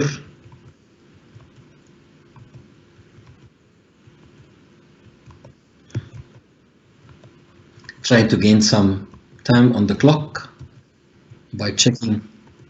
You know, these 2 seconds can be really very important. Now I think he will manage to catch a draw because there is no defense against these checks. Because he will always have to protect the queen, as we can see. So this will be definitely a draw. Yeah, we can see how the moves are.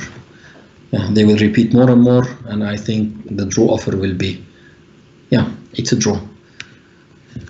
So it was interesting, but Mohab was trying, but it was not enough to win. Okay, I think next round we might see I think we will see the top 2 players playing against each other.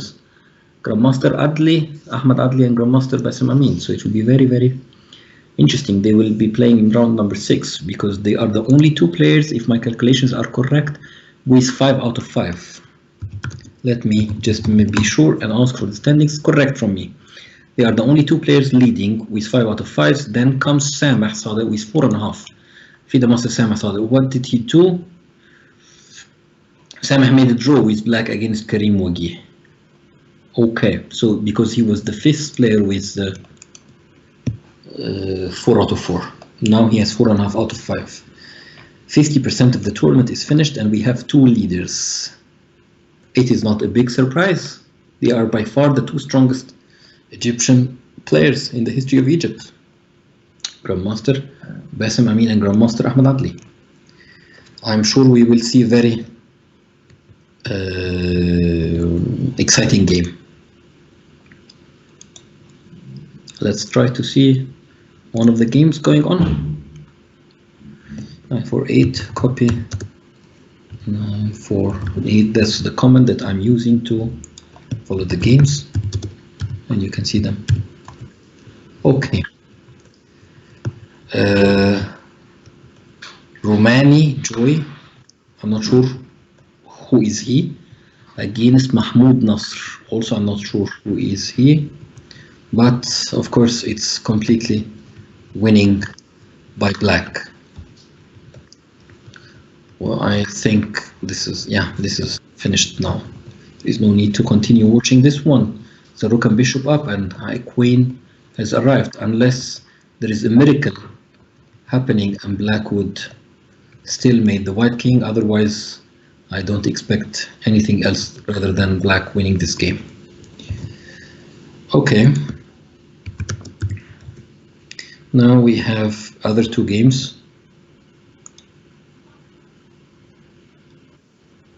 But there is nothing interesting in this one as well. Let's check that. Okay. So, more or less, the round 5 has ended. Let's check the standing to see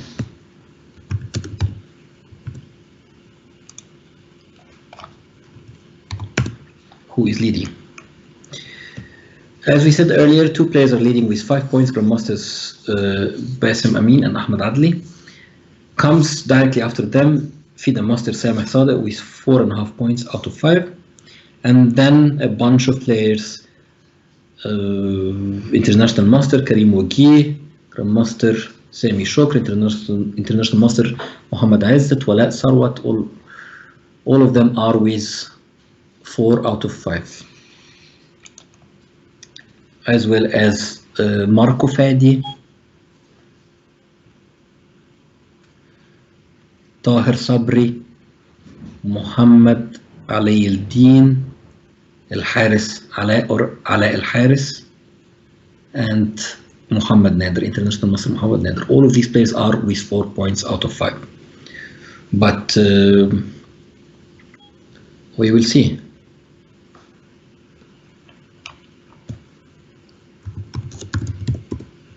Okay, everything is finished and we are waiting for the next round.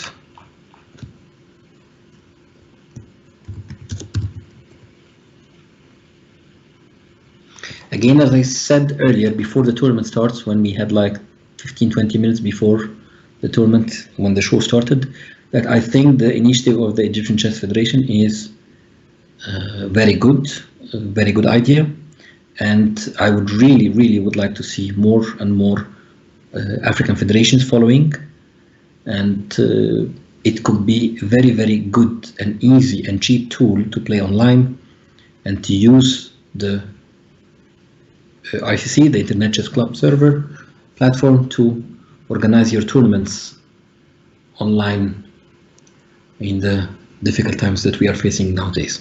Okay, I see round 6 has started, and the game that we are waiting for, which is Grandmaster Ahmed Adli against Grandmaster Bassem Amin. Okay, Ahmed plays the d4 opening that he has been playing all of his life, except for the last round that made him world champion under 20 when he played e4 against the Czech Grandmaster Viktor Lavnička, and he managed to win a very nice tactical game to be crowned the first and the only till now world champion, African world champion. Of course, it was a youth world championship under 20. So let's see what's happening. There are some exchanges happening in the center. It was a King's Indian defense, the Fianchetto variation, having the bishop on g2. And position looks to be fairly calm, but there is a lot of positional maneuvers here in this position. And these two players seems to be experienced enough that they are playing very fast. Both of them, they didn't use except more than 10 seconds on the clock for both of them, playing 13 moves. So let's see who will outmaneuver his opponent and friend. I would say they are lifetime friends. They participated in the first time in the World Championship under 10 in France in the year 1997, if my memory is good enough. F5 was played by Bassem. He's trying to put some pressure over the king side. But let's see what will Ahmed respond. Bishop to e3 looks to be normal. And then, okay, he decided rook to d6, which looks also very strong move. Attacking the bishop on e6, and if the bishop moves, it has only one square, which is to f7, then the knight will fall. So he has to protect the bishop, as Bassem played, rook a to e8, also getting ready for the play in the center. Bishop to a3 might be a very good alternative for white. Simply X-raying the rook on f8. Let's say if bishop to a3, I'm X-raying the rook on f8, as well as preparing to connect my rooks together and put enormous pressure over the d line.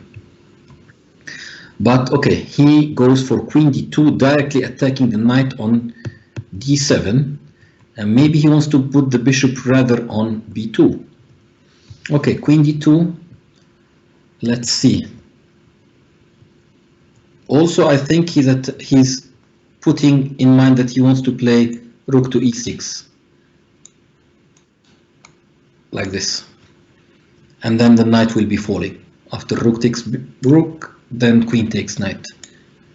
So it's not so easy. He's trying to put a lot of pressure on Bassem and getting advantage in time. But I think both of them are still keeping good pace of time. What would be the alternative? Knight to c5, then bishop to a3. Yeah, he moved knight to c5. He is trying to attack the pawn on e4 and making a bit of an exchange there to lose the position a little bit. White definitely is enjoying space advantage, and black is opting for exchanges. Okay, bishop to a3 as expected. As I said earlier, bishop to a3 is always x-raying the rook on f8 through this diagonal. f4 was played. He definitely wants to open the f line and keeping the white bishop shut. So he could actually take on e4, opening the f line, but this will keep the bishop active. But the other alternative is to play f4 directly and want to exchange on g3 and exposing the white king on the b6 and g1 diagonal. So there are lots of interesting ideas that we can see and learn from these two great players. g4 was played. Of course, he's not going to open this f line. f3 immediately was played, attacking the bishop on g2, as well as this square is very important for the attack. A rook can come here, maybe a bishop in the future. So f3, which was played by Bassem, was extremely vital to hold on the attack. Queen to a to e3. As we can see, Ahmad is very well-known tactician, as we always said. So moves like this does not he does not miss. Attacking the knight on c5, bishop takes knight is a next move, as well as keeping the bishop alive on the a3 f8 diagonal. I think Bassem will not accept and take on g2, but also the pawn on f3 is hanging, so it's a very big dilemma for him what to do. If he moves the knight, and where to move the knight? Okay, knight takes b3. Now comes lots of calculations. That's why he spent like 30 seconds on calculating knight takes b3. Attacking the rook on a1, queens were exchanged. Now he will take on b3. He took on g2, took on e6, will take on e6, take on f8, bishop takes f8, and then king takes g2. I think this will be more going for a drawish position, but the bishop is very active by Bassem, and in the ending it can be really painful. But the A line is also very important. You know that there is always this advice in the rook endings. You have to keep your rook active, even on the cost of material at some moments, because keeping the rook active helps you a lot to draw positions and winning positions. Rook to d6, offering an exchange of rooks, because the bishop is well known better than the knight. In endings, it can affect both sides of the board, but we will see who will be able to. Also, the pawn on e5 can be challenging for the black bishop, but we will see. Knight will come to d3 most likely in order to create a blockade against the black king, not to come through the d6 and c5 square. So it's a very good place to keep the knight on d3. But let's see what will happen. Bishop on e5, f3 must be played in order to free the king and so on. Yeah. Now white is trying to have a fortress against the bishop and closing all the necessary squares. Now managed to exchange one pawn more white. I think white is not playing here except for draw. But we will see. Now they will repeat moves, huh? Knight to b4. He's trying to, they will repeat moves. I think so. No, Ahmad is trying probably to play because he has advantage on time. but believe me, it's not that easy. Okay, let's see. That's very interesting. So Ahmed refused a relatively silent draw offer of repeating moves, as we call it. It's a silent draw offer. But the bishop will be active. The pawn on b4 will always be a target. But the knight is also... He couldn't take on h7 because the knight will be trapped.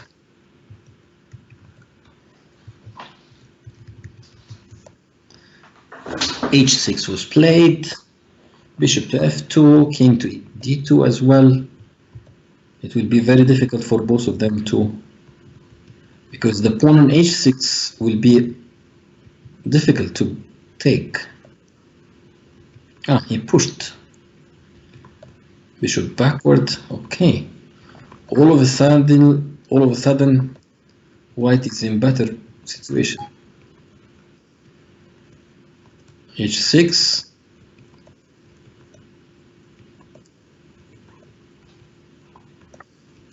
I think Ahmed has played this very nicely with his knight, especially that Bassem had no time at the beginning of this ending. He used a lot of time. Now the pawns are falling.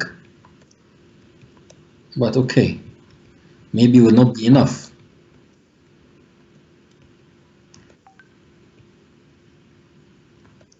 Okay.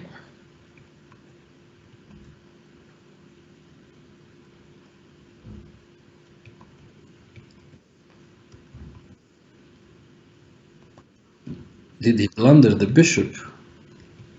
Yes, I think so. Because now it should be winning for white.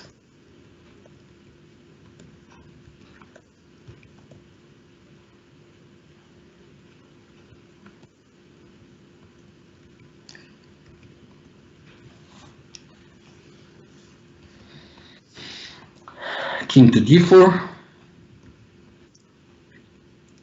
Yeah, white should be winning. Yeah, completely white is winning. Now he will take the pawn and the king is faster. Now white won this game. I think it's very, very nicely played by Ahmed. He managed to get advantage of his time, that he had time to think simply. This is all about it in Blitz. Very good game by Ahmed, and I think Bassem played very well, but the ending should be drawish, or even at some moment could be better for black, but of course the time has its last word. So Ahmed is the sole leader now, 6 out of 10. Grandmaster Sami Shokr on board number 2. He managed to win with the black pieces against FIDE Master Sameh Sadiq. And International Master Muhammad Azzat is back on track again with 5 points out of 6. Winning, he lost the second round if I remember well, and he's now winning 4 games in a row. International Master Karim Waghi is after him with 5 points out of 6 as well. Let's check all of the standings. Okay, Ahmed with 6 points, and 1, 2, 3, 4, 5, 6 players with 5 points out of 6. Definitely will be very interesting to see some more encounter. Maybe next round I would recommend to have Grandmaster Ahmed Adli against Grandmaster Sami Shokr, because it will not be easy at all for Ahmed this game, and then might be many players tying, or at least maybe 3 to 4 players tying for the first place with 6 points out of 7, but who knows. Hopefully Ahmed will continue his good games, and definitely it's a milestone in the tournament to beat his rival and friend Grandmaster Bassem Amin. Okay, we have here the cross table, as we said. We have 1, 2, 3, 4, 5, 6 players with 5 points out of 6. All of them are international masters except for the two youngsters, Al-Haris or Ala Al-Haris, and another player, his name is Tahir Sabri. So that's a bit of a surprise for me that he has 5 points out of 6. If he's the same player, the same name, Tahir Sabri, which was playing in tournaments some years ago, I think it's a big surprise for the tournament that he is with 5 points out of 6.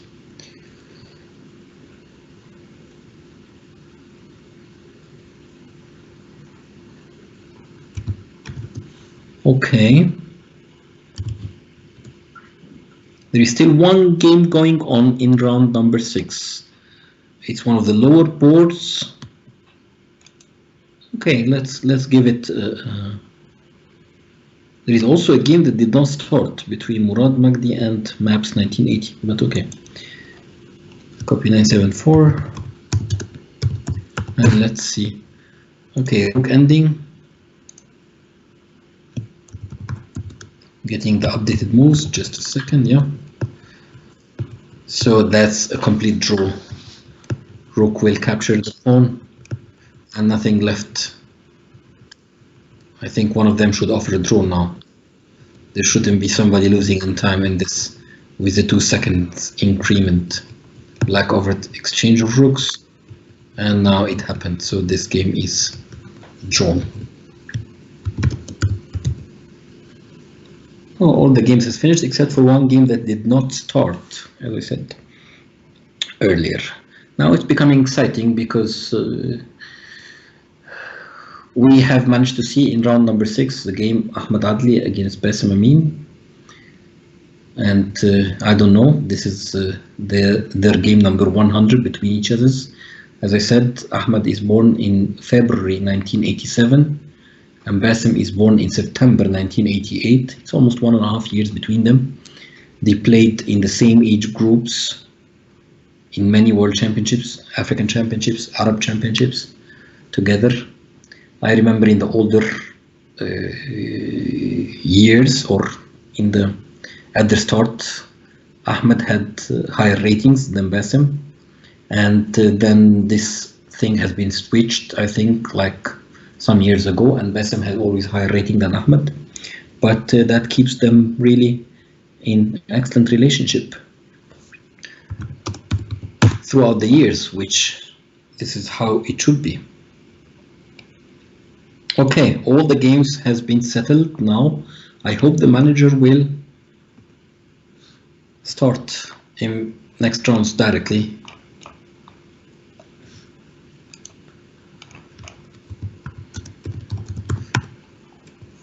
Okay.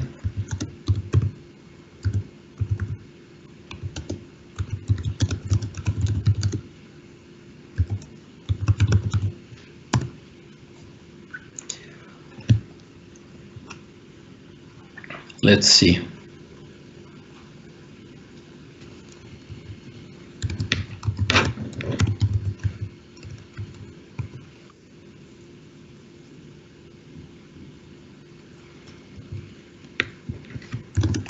I'm trying to speak with the manager now and checking on an update.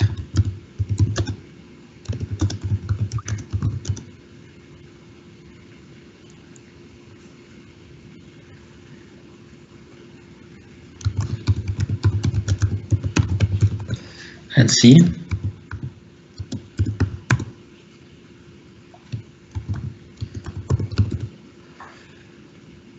There is already one more game actually being played.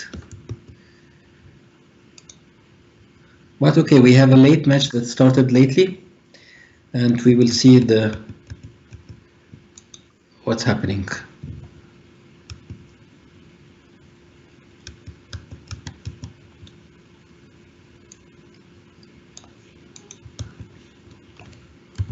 I hope you will be following now this game that started lately. Okay, now I'm back in action. So there is a player with white pieces. His name is Ashraf Gamal, and 02. Maybe he's born in 2002. I do not know him, but I know, of course, Nadi Bshara, who is playing with black. He's a player from Benha city, very interesting city, which is almost 1 hour drive from Cairo on the eternal river Nile. And he was one of the strongest players of this city for many years. And then he stopped for some years, and then he came back again.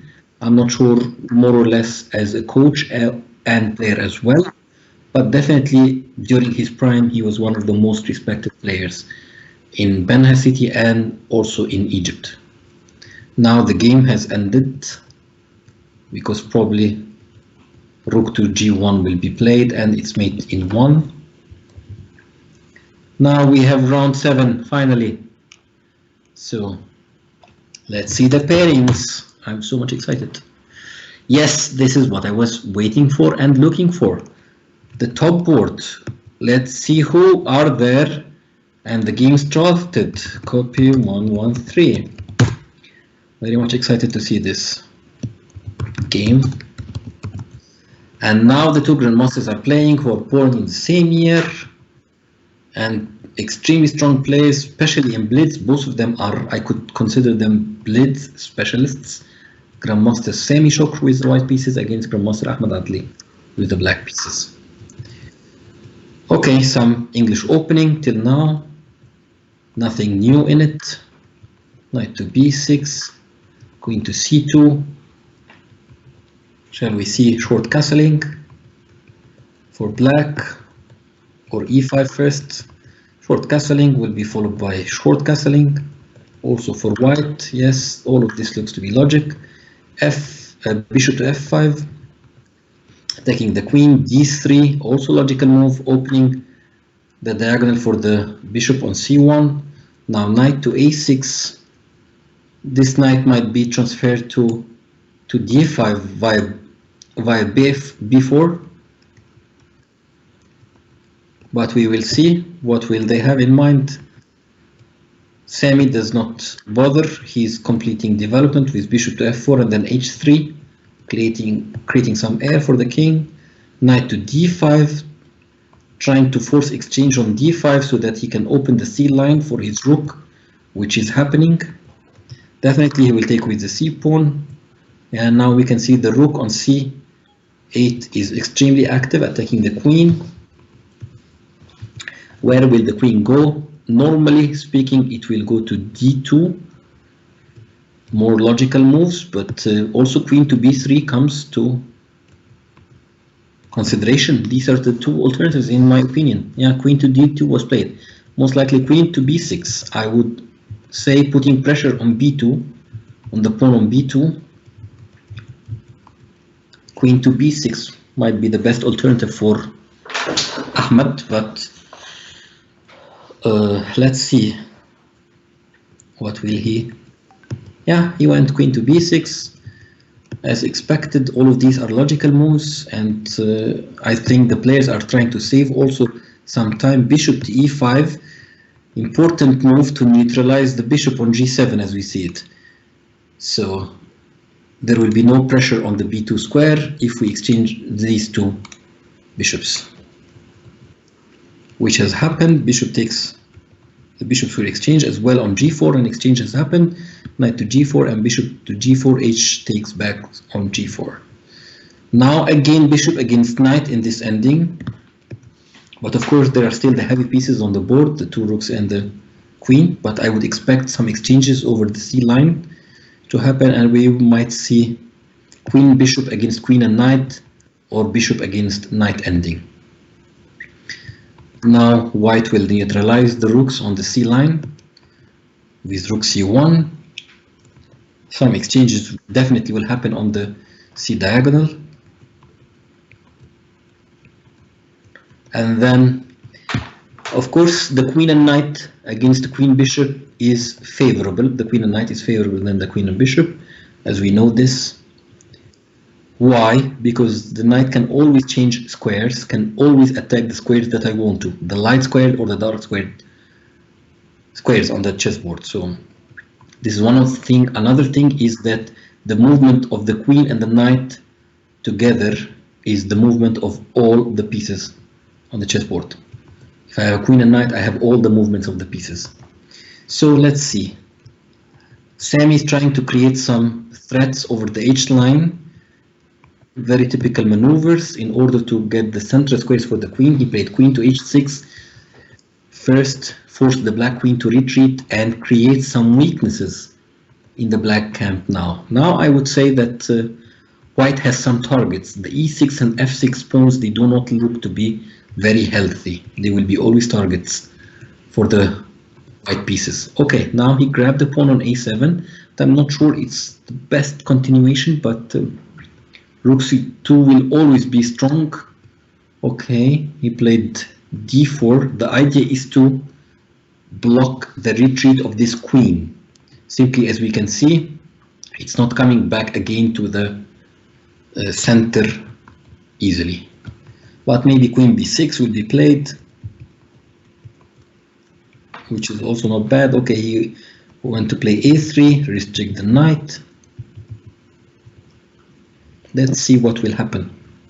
It's very interesting, but he keeps better time. Sami, if we remember the last game between Bassem and Ahmed had much better time, so he managed to convert his win. Now Sami has better time. He has 40 seconds or 30 seconds more. 30 seconds more is a lot in this short time controls or quick time controls. Okay, the knight will come back to C6 most likely. Sami is trying to push the pawns, the A pawn and the B pawn as well, to get more space and to create a passed pawn. Simply, he will not be able to win unless he creates a passed pawn. This is the logical plan for white.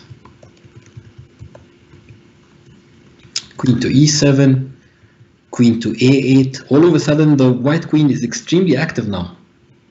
I was not so happy to see the move D4 by black. It didn't look to me logic. It was not logical at all. Bishop to D5, knight to F8. The bishop is really strong now. It's a very long range piece, and with the queens and the rooks it can be really, really strong. B4, grabbing more space, as we said. Queen to D7, attacking the bishop, retreating and blocking the C line. I think definitely white is better. Can queen takes G4 now? Yeah, he took on G4. He needs to level the position. He needs to get a pawn back. This is somehow leveling the position. Queen to D7 will be played again, I think. Oh, queen C8. He's ready to exchange. I'm not sure. He exchanged, yes, because the A pawn will be extremely dangerous. Bishop to D5, trying to create a passer. He will exchange now the bishop for the knight and take the C line. This is very clear, but I'm not sure if it will be enough or will be only draw. Rook C4, he will keep the position still, the tension in the position. He did not want to liquidate. King to the center. Ah, okay. We can see that he's trying to put the king on E4 or D5, but now Ahmed showed that he has also a passer on the H line. Do not forget this. All of a sudden H4 is in the air and black gets a runner on the H line.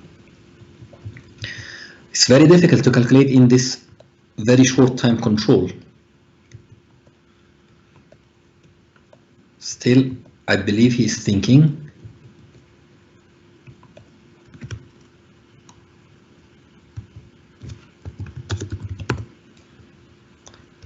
But okay, no, it's a draw. After G5, he offered a draw. Unfortunately, I didn't see, or I don't see the draw offers, and a draw was agreed. I think this end game is balanced, and Ahmed managed to play well to defend his position and keeps the lead with how many points? 6.5 out of 7. 3 rounds more to go. Let's go and see board number 2.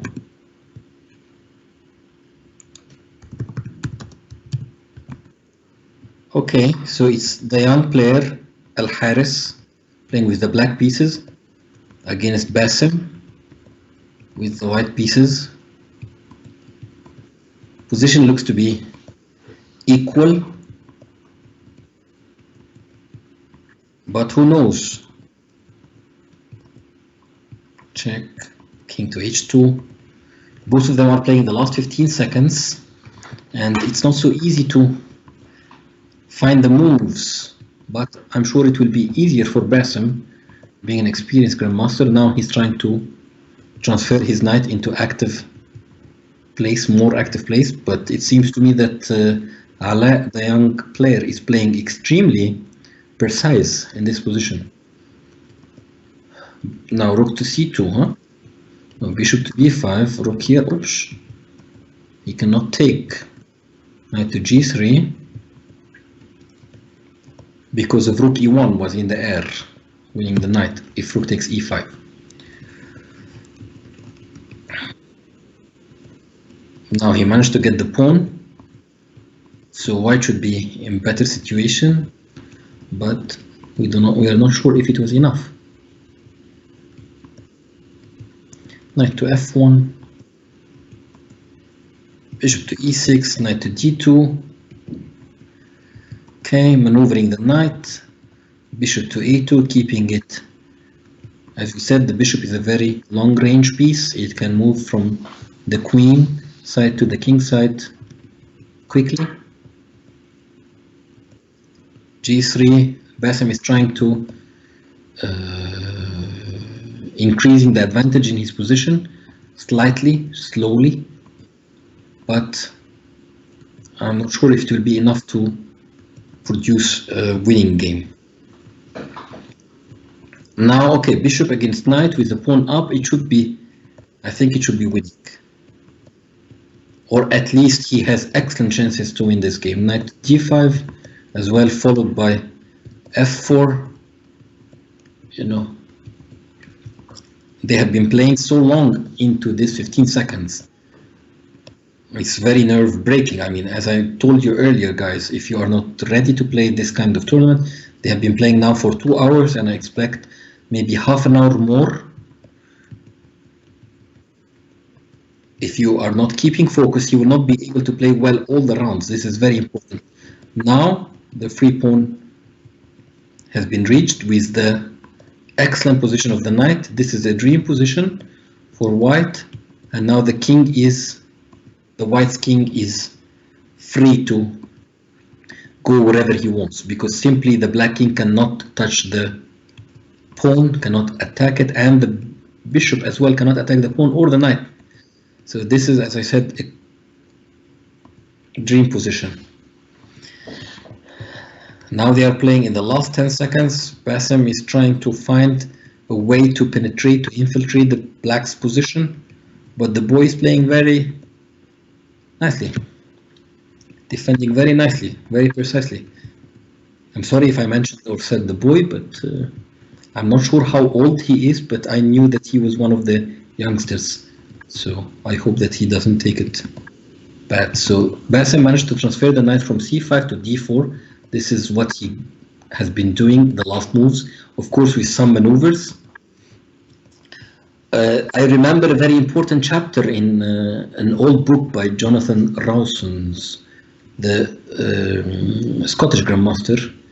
He said about it, it's the process of grinding down your opponent, which what we are seeing now is what is Basim really doing, as Jonathan's book says.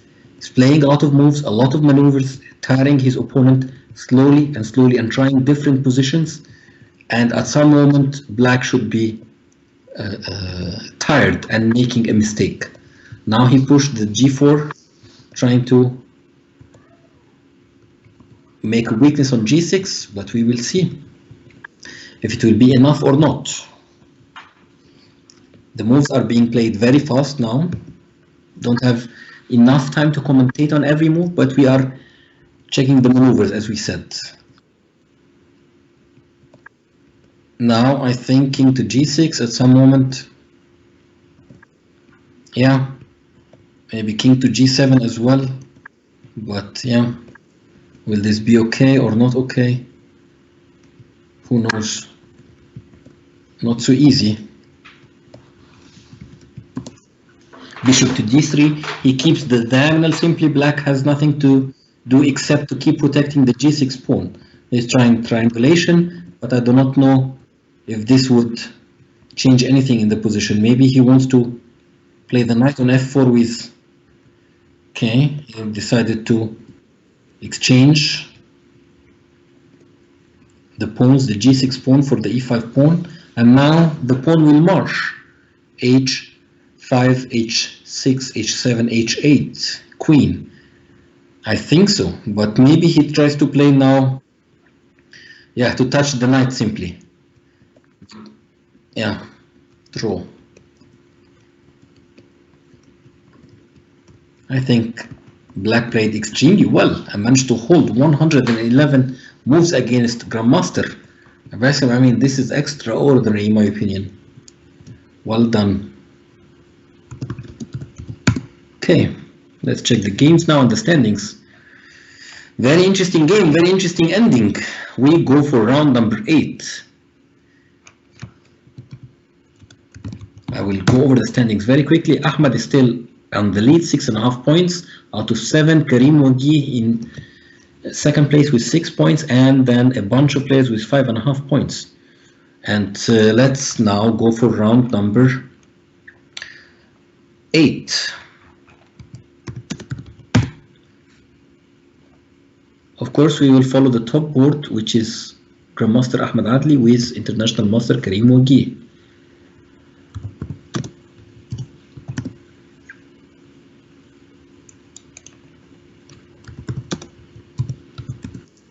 Okay, a very pretty opening, transferring into an English opening by playing c4.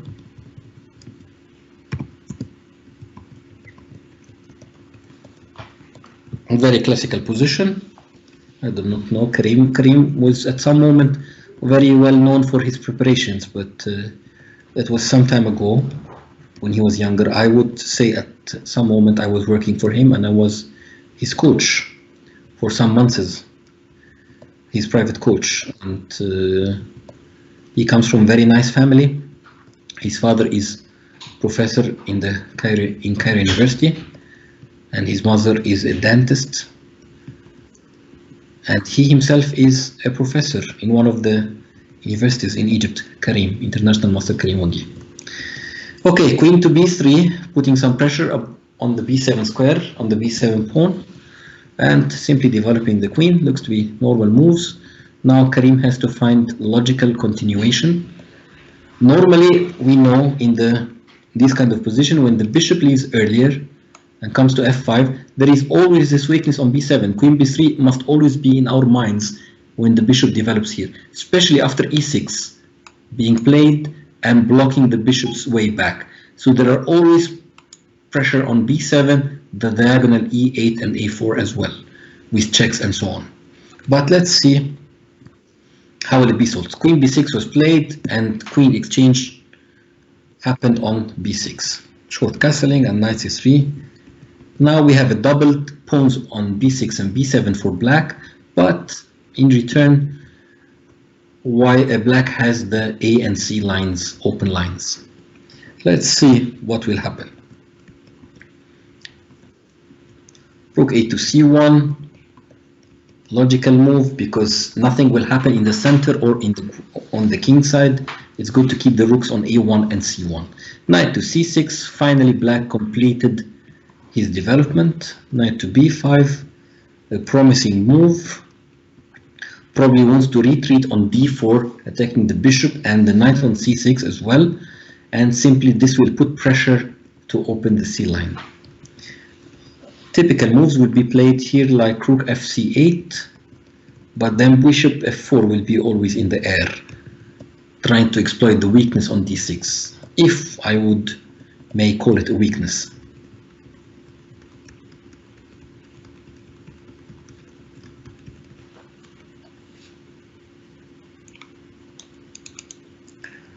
Okay, I have to get the update from this game. It seems to be something, yeah. Okay, we are getting the updates now correctly. Thank you. Knight to d7 was played, trying to protect the b6 square pawn, and as well getting the advantage of having the c5 square, which is still free for the black pieces. A knight or a bishop can be there, but of course a knight will be more. Sorry, I mean.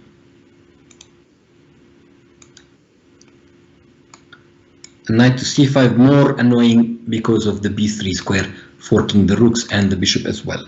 So more or less we could say that the c5 square is a square for the knight. Now we are seeing this happening, knight to c5. I think it's a good retreat by the knight from f6 to d7, heading to c5 by Karim.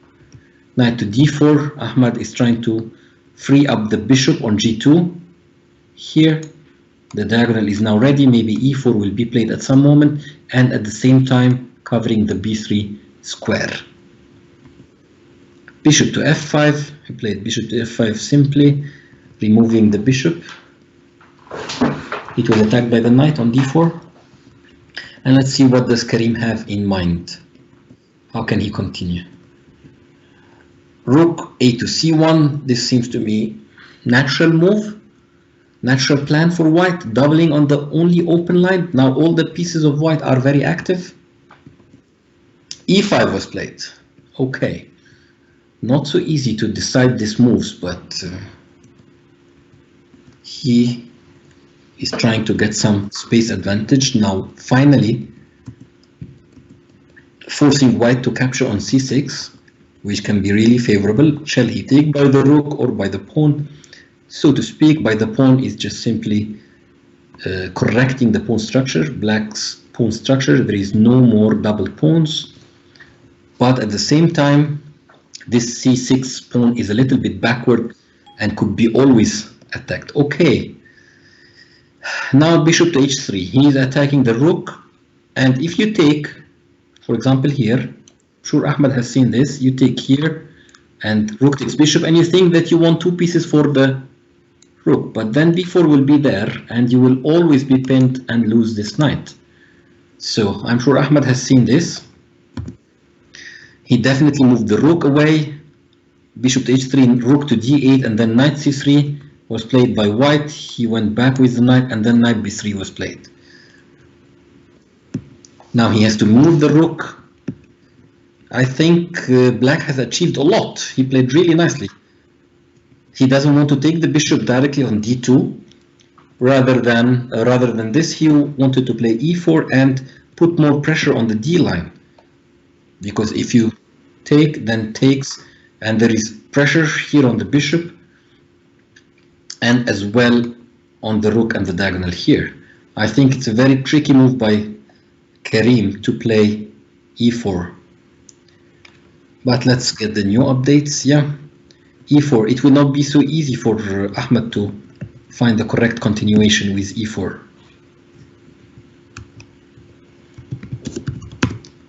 But okay, Karim offered the draw and it was accepted, the same as you. When I find there are no moves played, so I feel that there is a draw offer there. So the top board has finished. Let's see. Yes, it's good to have this game.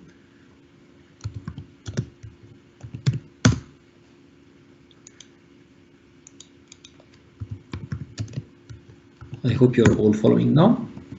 Yes, you are getting updates. So it's Bassem playing with the white pieces against Captain Wala with the, we call him Captain Wala because simply he's from the older generation, international master from Egypt, very well known and very well respected player. Many times Egyptian champion, national champion of Egypt, and he represented the team at many occasions, at least in the past. And recently, just a couple of months ago, I think, or last month, he has turned on pension, so he has more time to play online. And I hope that we will see him playing more often online. Now the game has ended. Unfortunately, it was a devastating attack on the king side by Bassem, so it's just complete running over the board on the queen side. mate is undefended on the h8. Okay, more games. Top boards has finished. Okay, there are two international masters playing on board number 3, 4, 5, 6. Copy 180. Hope you are following me. Okay. International master Mohammed Nader, relatively young international master from Egypt, as well as international master Mohammed Azat with black pieces. Very experienced international master. As I said earlier, he played in every single Olympiad for the national team since the year 2002 up till now, except the year 2004 when the team did not participate in Calvia in Spain, and he did not play in 2016 and 2018 actually. Now I remember, but he was simply busy with his work. He was not available to play with the team. Okay, back to the game. Rook and knight and 2 pawns against bishop and knight and 3 pawns. So I think black is trying to win with the exchange up, but it's not that easy. He's trying to put some pressure to win the f2 pawn, but simply white is very strong with the bishop on e3. Check. The king has to go back. Another check. The king goes away. Simply the black king has to be protecting the g5 pawn, so it's not easy to move away. Another check. King to g6. Knight back. Then finally d4, trying to exchange. Taking on g4, knight takes on g4, I think. I think this position should be, he fell into a checkmate. Unfortunately, the player with the white pieces, it's simply a checkmate. Yeah, it's always tricky to have knights in blitz.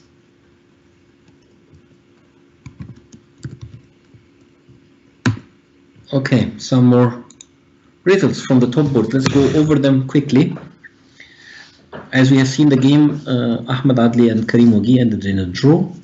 Very, very nice fight, and I think I liked really the maneuver of Karim, moving the knight from f6 to d7, c5, and then to b3. Very nice maneuver. Second board, that is really, really strange result. Ala El Haris with the white pieces beated Grandmaster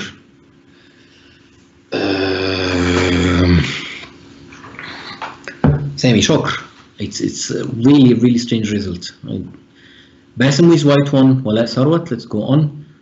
Mohab Amir with white piece, international master Mohab Amir beated FIDE master Samih Sadiq.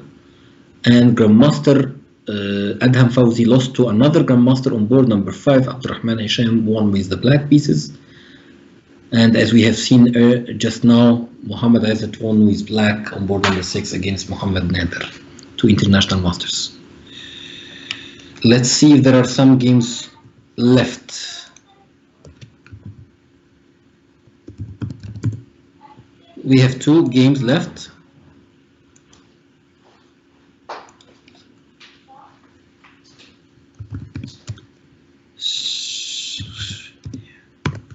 Okay, now we are following a game that looks to me started late.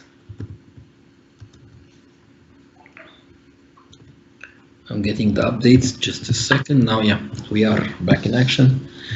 Okay, the white player is, his name is Tawfiq Mahdi, and the black player, his name is Tariq Abdel.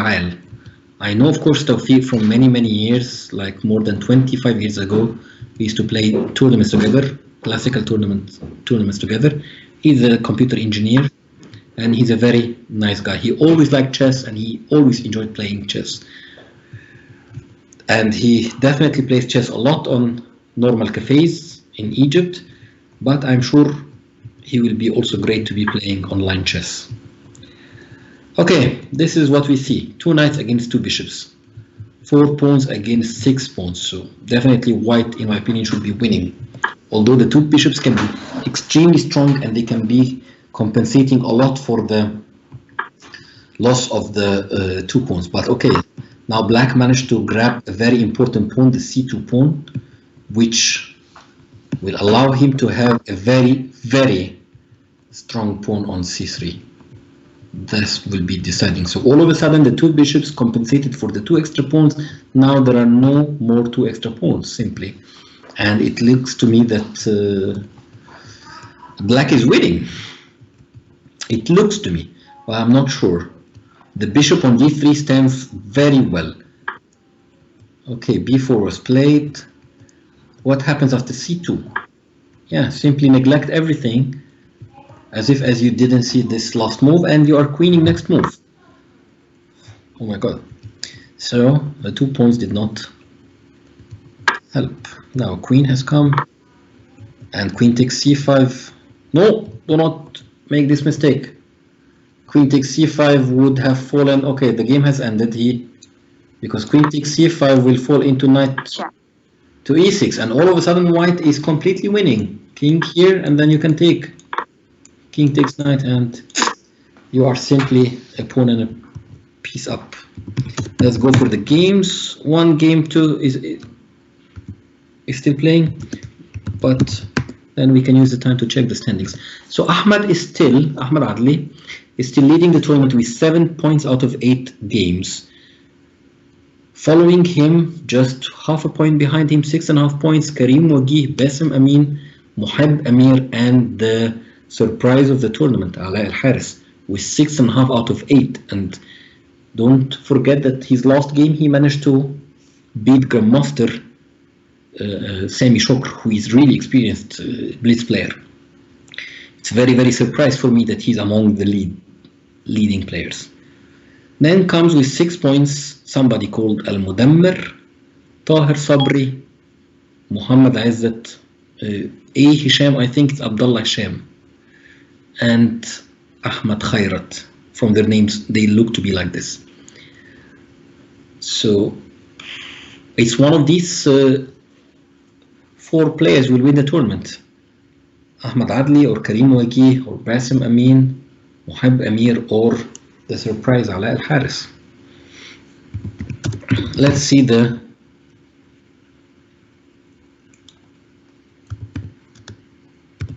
last game that is being played. Okay, so it's between Amir Mukhtar, I do not know who is that, and Ahmed Shiku.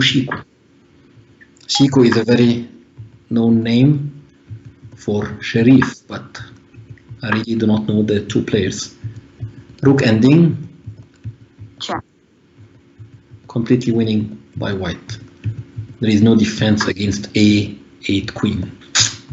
He can give some checks, but the white king will escape and simply, for example, king to d7 was also very strong, preventing the rook from going back to e8. Now there is no defense against queening next move. Yeah, he can happily queen now. Rook takes queen, rook takes rook, king to f5 will be met by rook f8. Okay, he didn't play king to f5.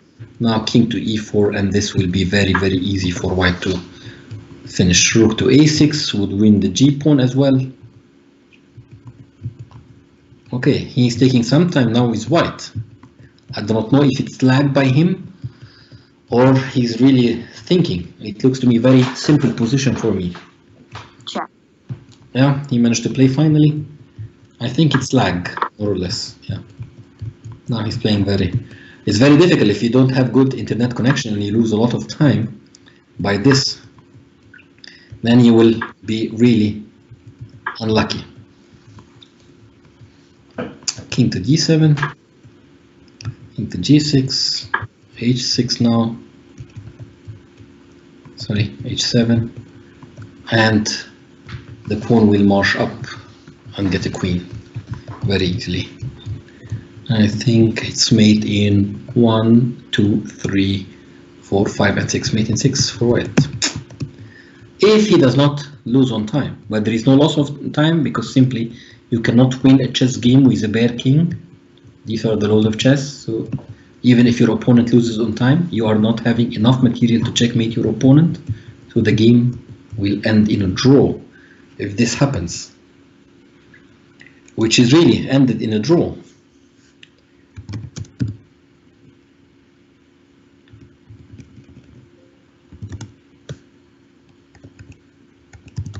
Two rounds to go. I'm chatting with the players.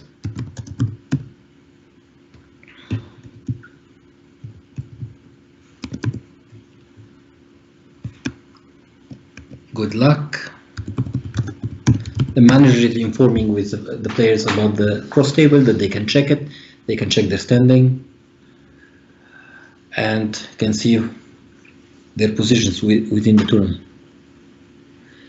Finally, round 9 is on. Pairings are published. Board number 1, Mohab Amir against Ahmad Adli. Board number 2, Karim against Bans Amir. Board number 3, Abdurrahman Hisham against Ala El Haris. I think I will give this round to board number 3 to check on Ala, how he's playing so well.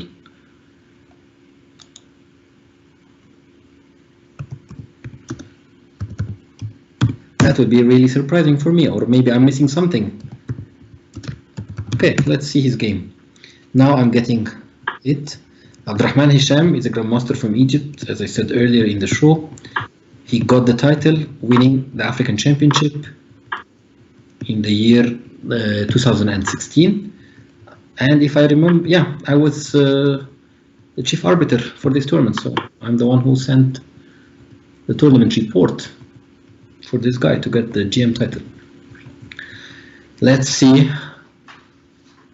He chose a very aggressive variation to simply castle long and try to go for a pawn of fence on the king side. I think g4 or h4, yeah, doesn't matter which one of them will be played first. Now he chose h4. g4 might be played next move, followed by bishop d3 and rook d to g1. This is the plan for white, to go this way. While black's position is not so easy, he might try to take on c4, playing b5 and then a5, then a4. Okay, let's show it to you. He wants to take, followed by bishop take, let's say b5, bishop to d3, pushing a5, and he gets this pawn storm. a4 first and then b4, and trying to create some open lines for him. But what did he do? He played bishop to e7, which is really h4, bishop to e7, then g4 was played. Simply, white is faster here for one reason, guys. Just keep it in your mind. Why is white faster? How to calculate this kind of position? We can see this h6 move here, this pawn, simply creates a contact on g5 to open a line. The g line most likely will be opened. So this is why white is faster, while black will take longer time to push the pawns in order to make a pawn storm like white did. So this is how we calculate. Okay, they played some more moves faster, but with f5 somehow black manages to close the h, g and f lines. Will it be e4 now? Will white play e4, trying to open up the position? f5 looks to be a very ugly move, but I think it's the only way to keep the position closed. Knight to e2 could be also an alternative. I'm not sure about rook to g1, but okay, what does he want from this move? We will see. What will black do? Normally speaking, it should be a5 to carry on the attack, carry on the plan.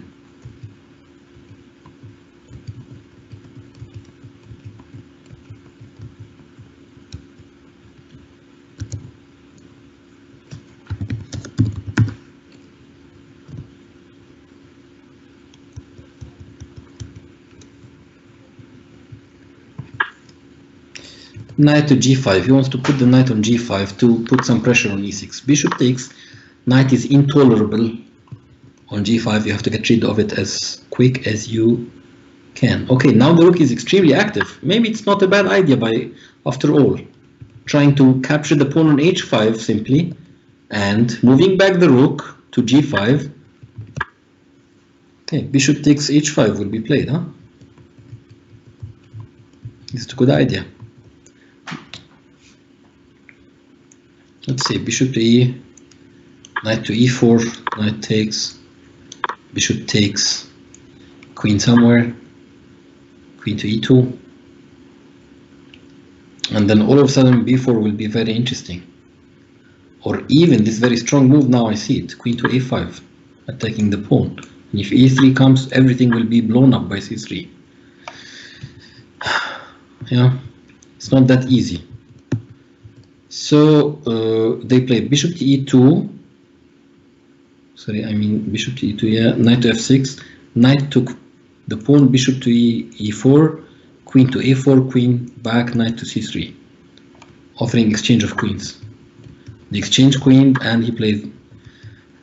It seems to me that white is a healthy pawn up, and the h5 pawn is hanging.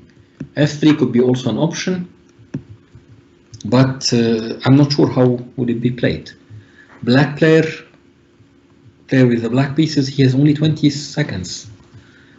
He lost a lot of time trying to reach this position and not to get mated. But let's see if the grandmaster will be able to convert. Took on h5.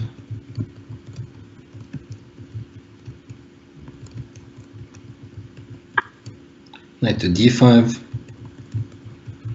trying to remove the blockade on c3. Simply c3 will be dangerous. Okay, taking e6, very strong move. Very strong move. Oops, rook takes d5, sorry. Game is over. The pawn cannot take on e6 simply, and the bishop takes on c8. So it was a relatively easy game for Abdurrahman. Let's see if we catch some other games. Yes, let's go to the top board. International Master.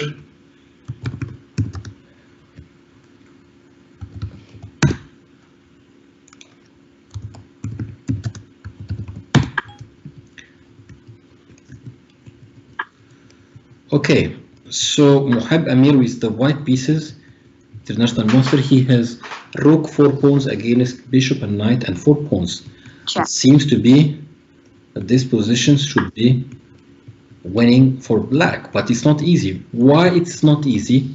Normally 2 pieces are better than a rook, but there is something about the ending.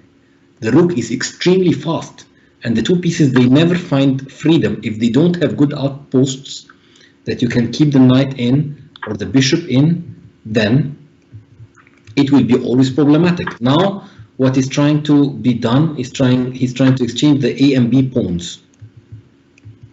Ahmed is trying to exchange the A and B pawns in order to play with the knight and bishop against the rook on the king side. But Mohab managed to keep the pawn actually on A2. He won the B pawn and his rook is still active.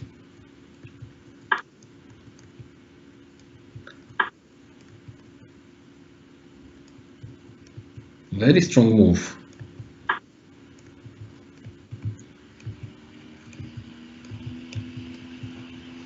Rook to e5, bishop to f6, rook to a5 as well, I think will be played. They are repeating moves, it's not so easy. Now why not to take on e2 with check? I think it could be, yeah, he did it. King to b3, knight to c3 as well, because bishop. But are you sure you want to make this move? That is not enough, because white has 2 moves now. f4. Yeah, trying to gain some advantage with the king. King to d4 was played, and then king to... Very interesting position, because white has to lose a pawn with this pin. Very nice maneuver by Ahmed. But will the double pawn be enough to win? Normally speaking, he needs to play king to f6 followed by g5, but king to f6 is always met by king to f4. He'll try some triangulation. Huh? King to e6, king to f3, king to f6, king to f4. Will he check and then play king to g6? But it's not enough, because if you play g5 check, like here, check, takes, check, takes, and always white has this move, g4, drawing the position.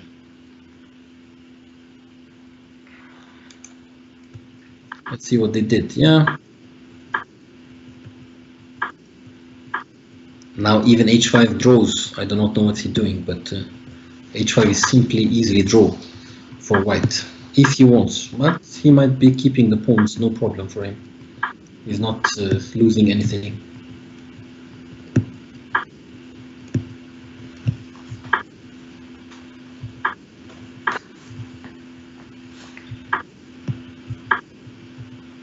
I do not know why are they making a lot of moves without any progress.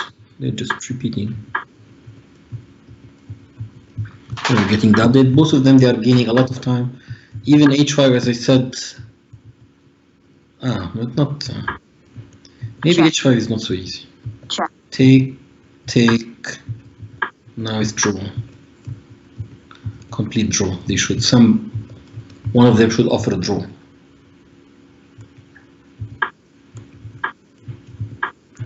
In time, because when king takes pawn, then it has to be met by king to g3. That's why he doesn't want to take the pawn easily.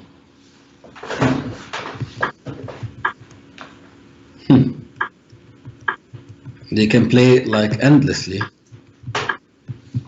Yeah, king to g3. Gaining the opposition, very simple positions. That is drawn. Now they are just playing for the crowd, as it's said to be, to show how it is drawn. This is one of the first lessons that beginners learn in the clubs. Now he's like thinking, shall I play king to g1, to f1, or to h1? These are the three alternatives, but it's only one move that makes a draw, which is king to g1, in order to gain the opposition.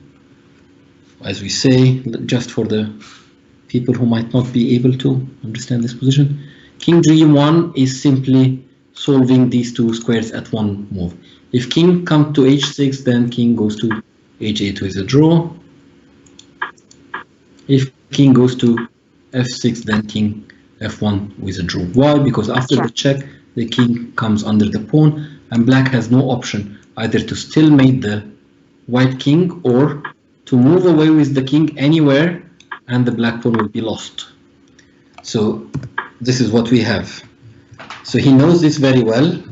I do not know, he's letting his time running. I'm not going to continue watching this. They are still continuing. I think this is, we do not need to continue watching. We can go to other games. Basim won Karim with black.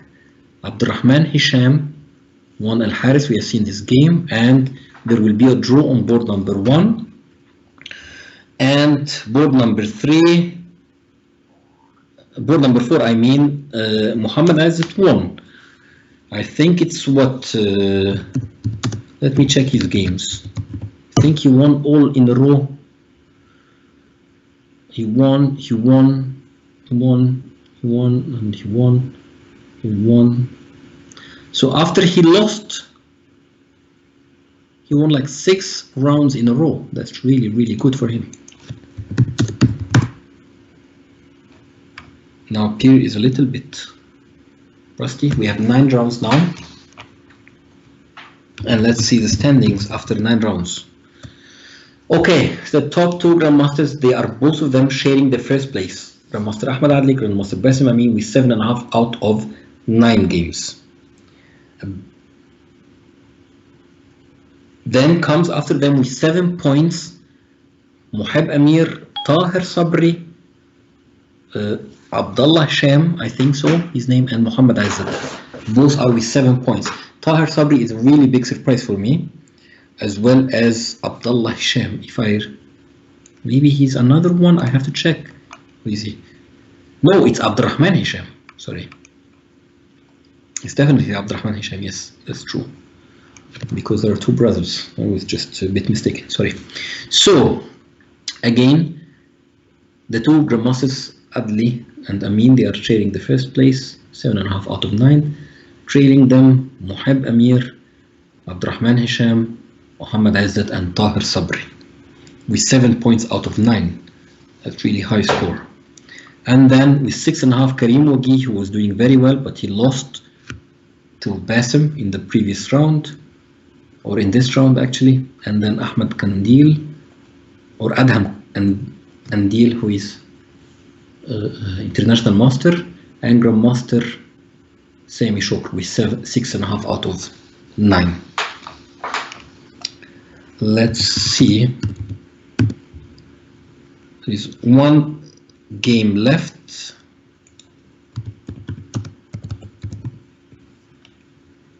Let's see if I'm getting an update. Okay.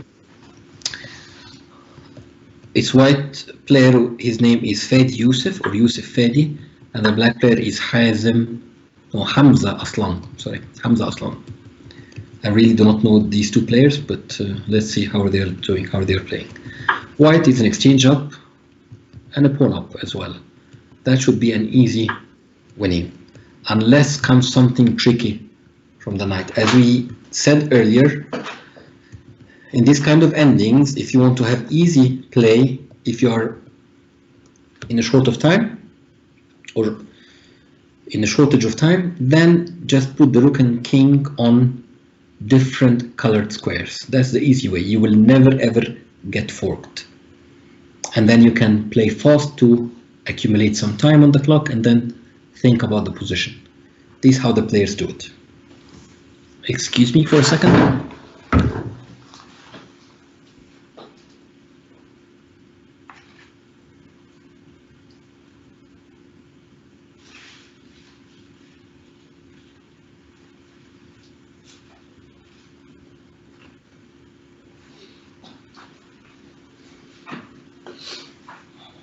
Sorry, I'm back. Wow, we are almost 3 hours from the start. Time has passed so quickly. It's always nice to be with the Blitz games. Let's see what they have. So what we said, the exchange has been blown up, but still it's a winning ending because of the extra pawn. Not so easy, huh? Not so easy, because then king to f4, you don't have a move. Triangulation, it's not that easy. No.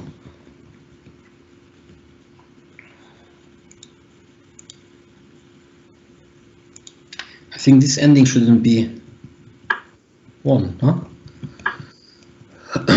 White is simply a pawn up, but I do not see any penetration.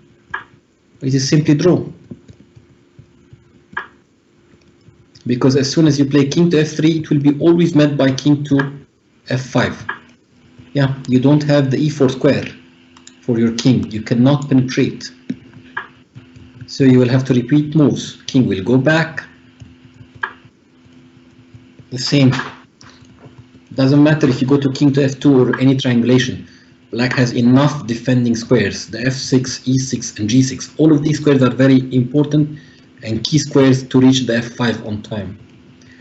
Yeah, although white is a pawn up, but it's not enough. It's simply not enough because white has no penetration plan. The king cannot infiltrate black's camp. That is a draw. I hope that they will make a quick draw. They will not lose a lot of time. Yeah, the game has ended. Fantastic.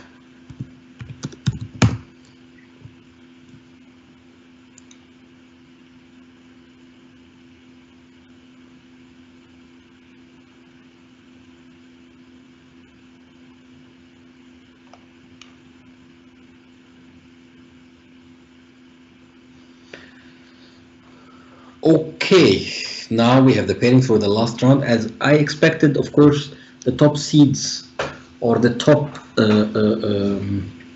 on standing, they will not play each other. They have played before, which is very good in Swiss tournaments. It's only one round. Let's see the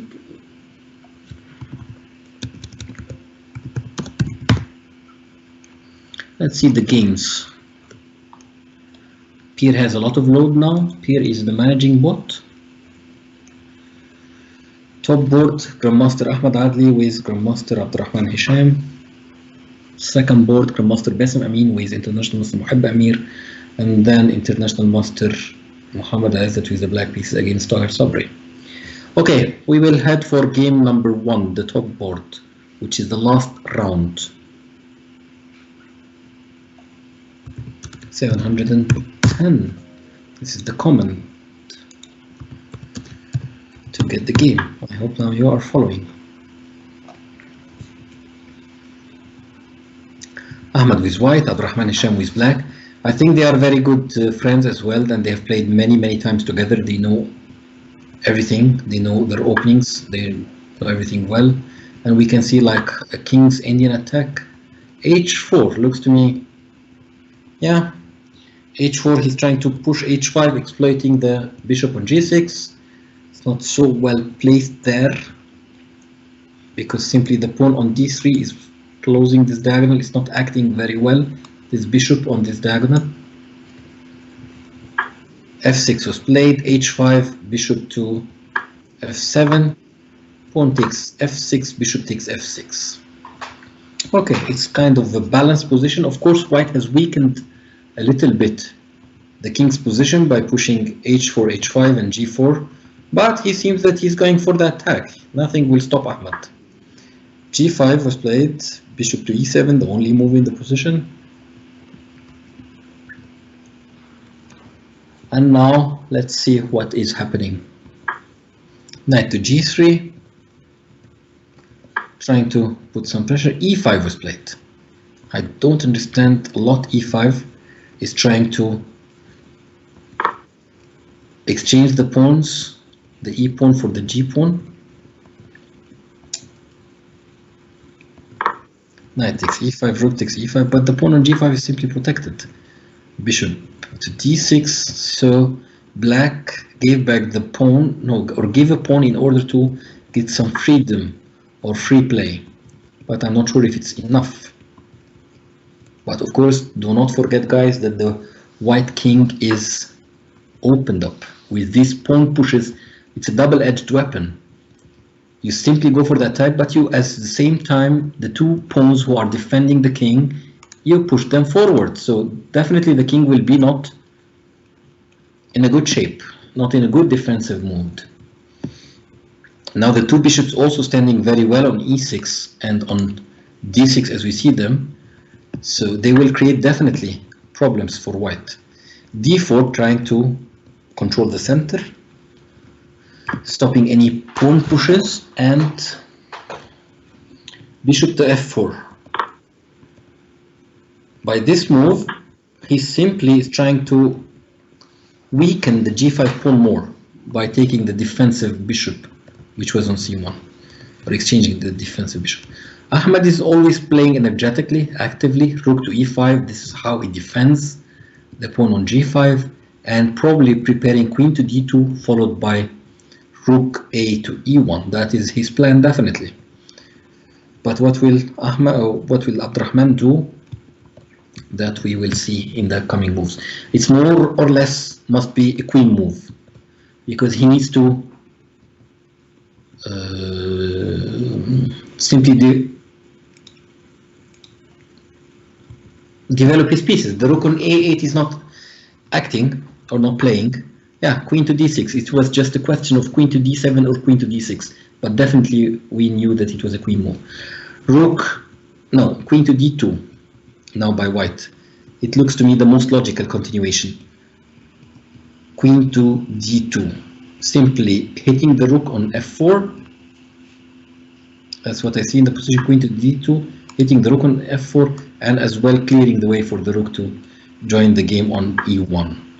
Okay, he played queen D2, rook A f8, which is a good move, followed by rook f1, forcing white to tie down his rook on f1 under the f2 pawn. It's a lot of pressure. So that's what I was telling you about, that the attack of the pawns, the G and H pawns, they are a double-edged weapon. Now there is a weakness on f2 or on the f line. Queen to e3, trying to improve the position of the queen a little bit, getting a little bit more better square for it, and putting some pressure over the e line. Let's see what will they do.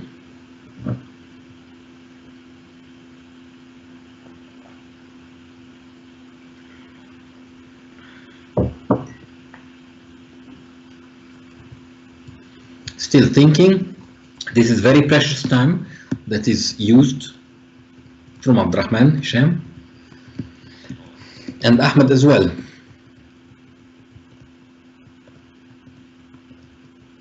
But I think this will give him a lot of advantage. Queen to d6. Is he trying to repeat moves? He didn't find better continuation. It's not so easy. But I think Ahmed will try to win for to play for a win.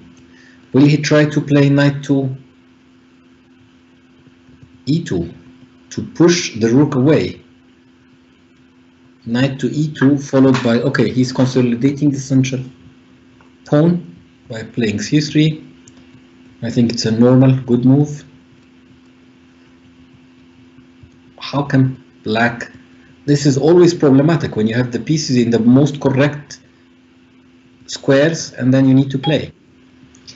The art of not making a move. Yeah, the art of not making a move. Oh, he's down to 12 seconds, 10 seconds on the clock.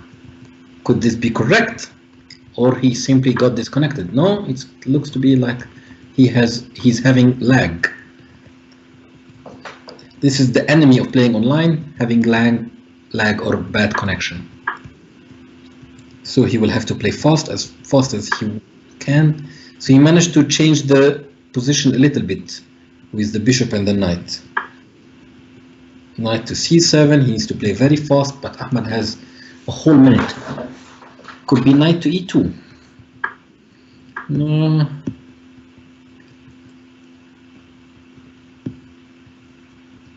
Strange move, rook to h4, f4.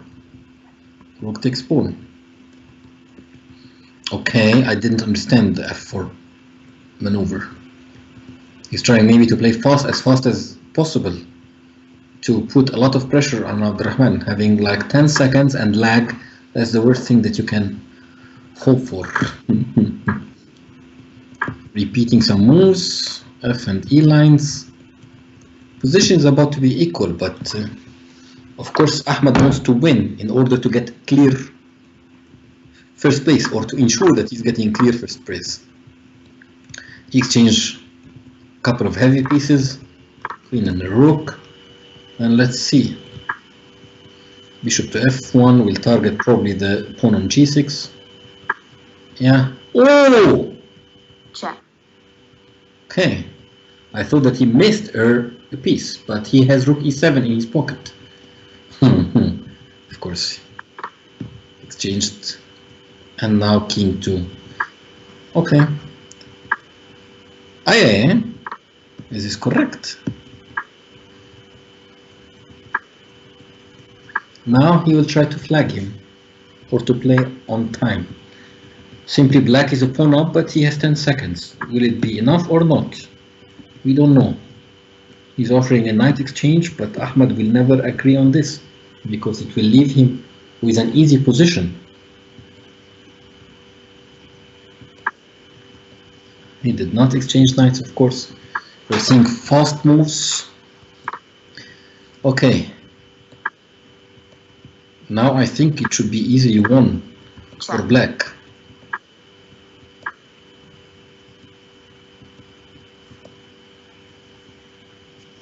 Well, not easily, but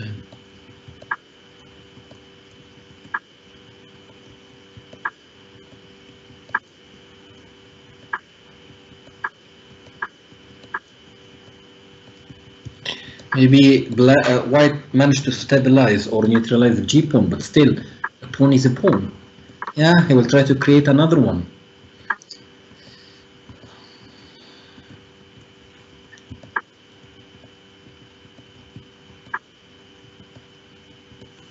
Okay, knight maneuver to g2, check, knight to h, king to g4 will be played, definitely. Repeating moves, will it be enough? d4 might be very interesting here. No, not yet. Now d4 must be very strong for black. d4. Will he do it? check, He didn't do it. He changed and then he checked. Now I think the advantage is not that big. The bishop will be enough to make a draw. Knight to b3. Bishop to g6 most likely should be played. Check. King to c2. King to f3, I mean. Sorry. Now I think it's winning for white, for black. It's very easy winning. Knight to e4 next, huh? Because bishop knight to e4. Protecting his pawn, and the king is marching to d4 c3 or d4 e3. Okay, he's trying to create a passer there. Knight f2 and take the bishop. Knight f2, is it enough? He needs to calculate. I don't know if he has time for it. No, he doesn't have time for it. He went back with the king. Now he's getting really tense. Bishop to f3, knight to c3. Now he's creating a passer. He blocked it. Okay, he didn't exchange. And now pawn. He's winning the bishop. Knight takes. What is he thinking? King. check, Knight will come back to b7, I think, huh? He should be trying to head to b7. Okay. King to here, king to knight to b7, as we said.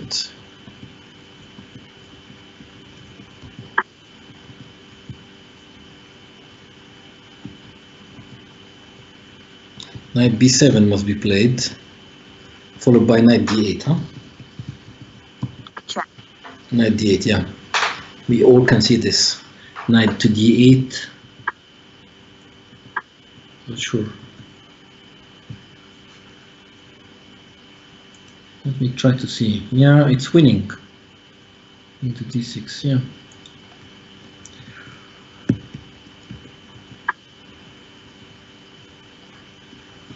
Now it's simply easy. King to b5. Oops. It doesn't need even. The pawn is running. It's a very painful loss for Ahmed. check, Now definitely he will lose the first place.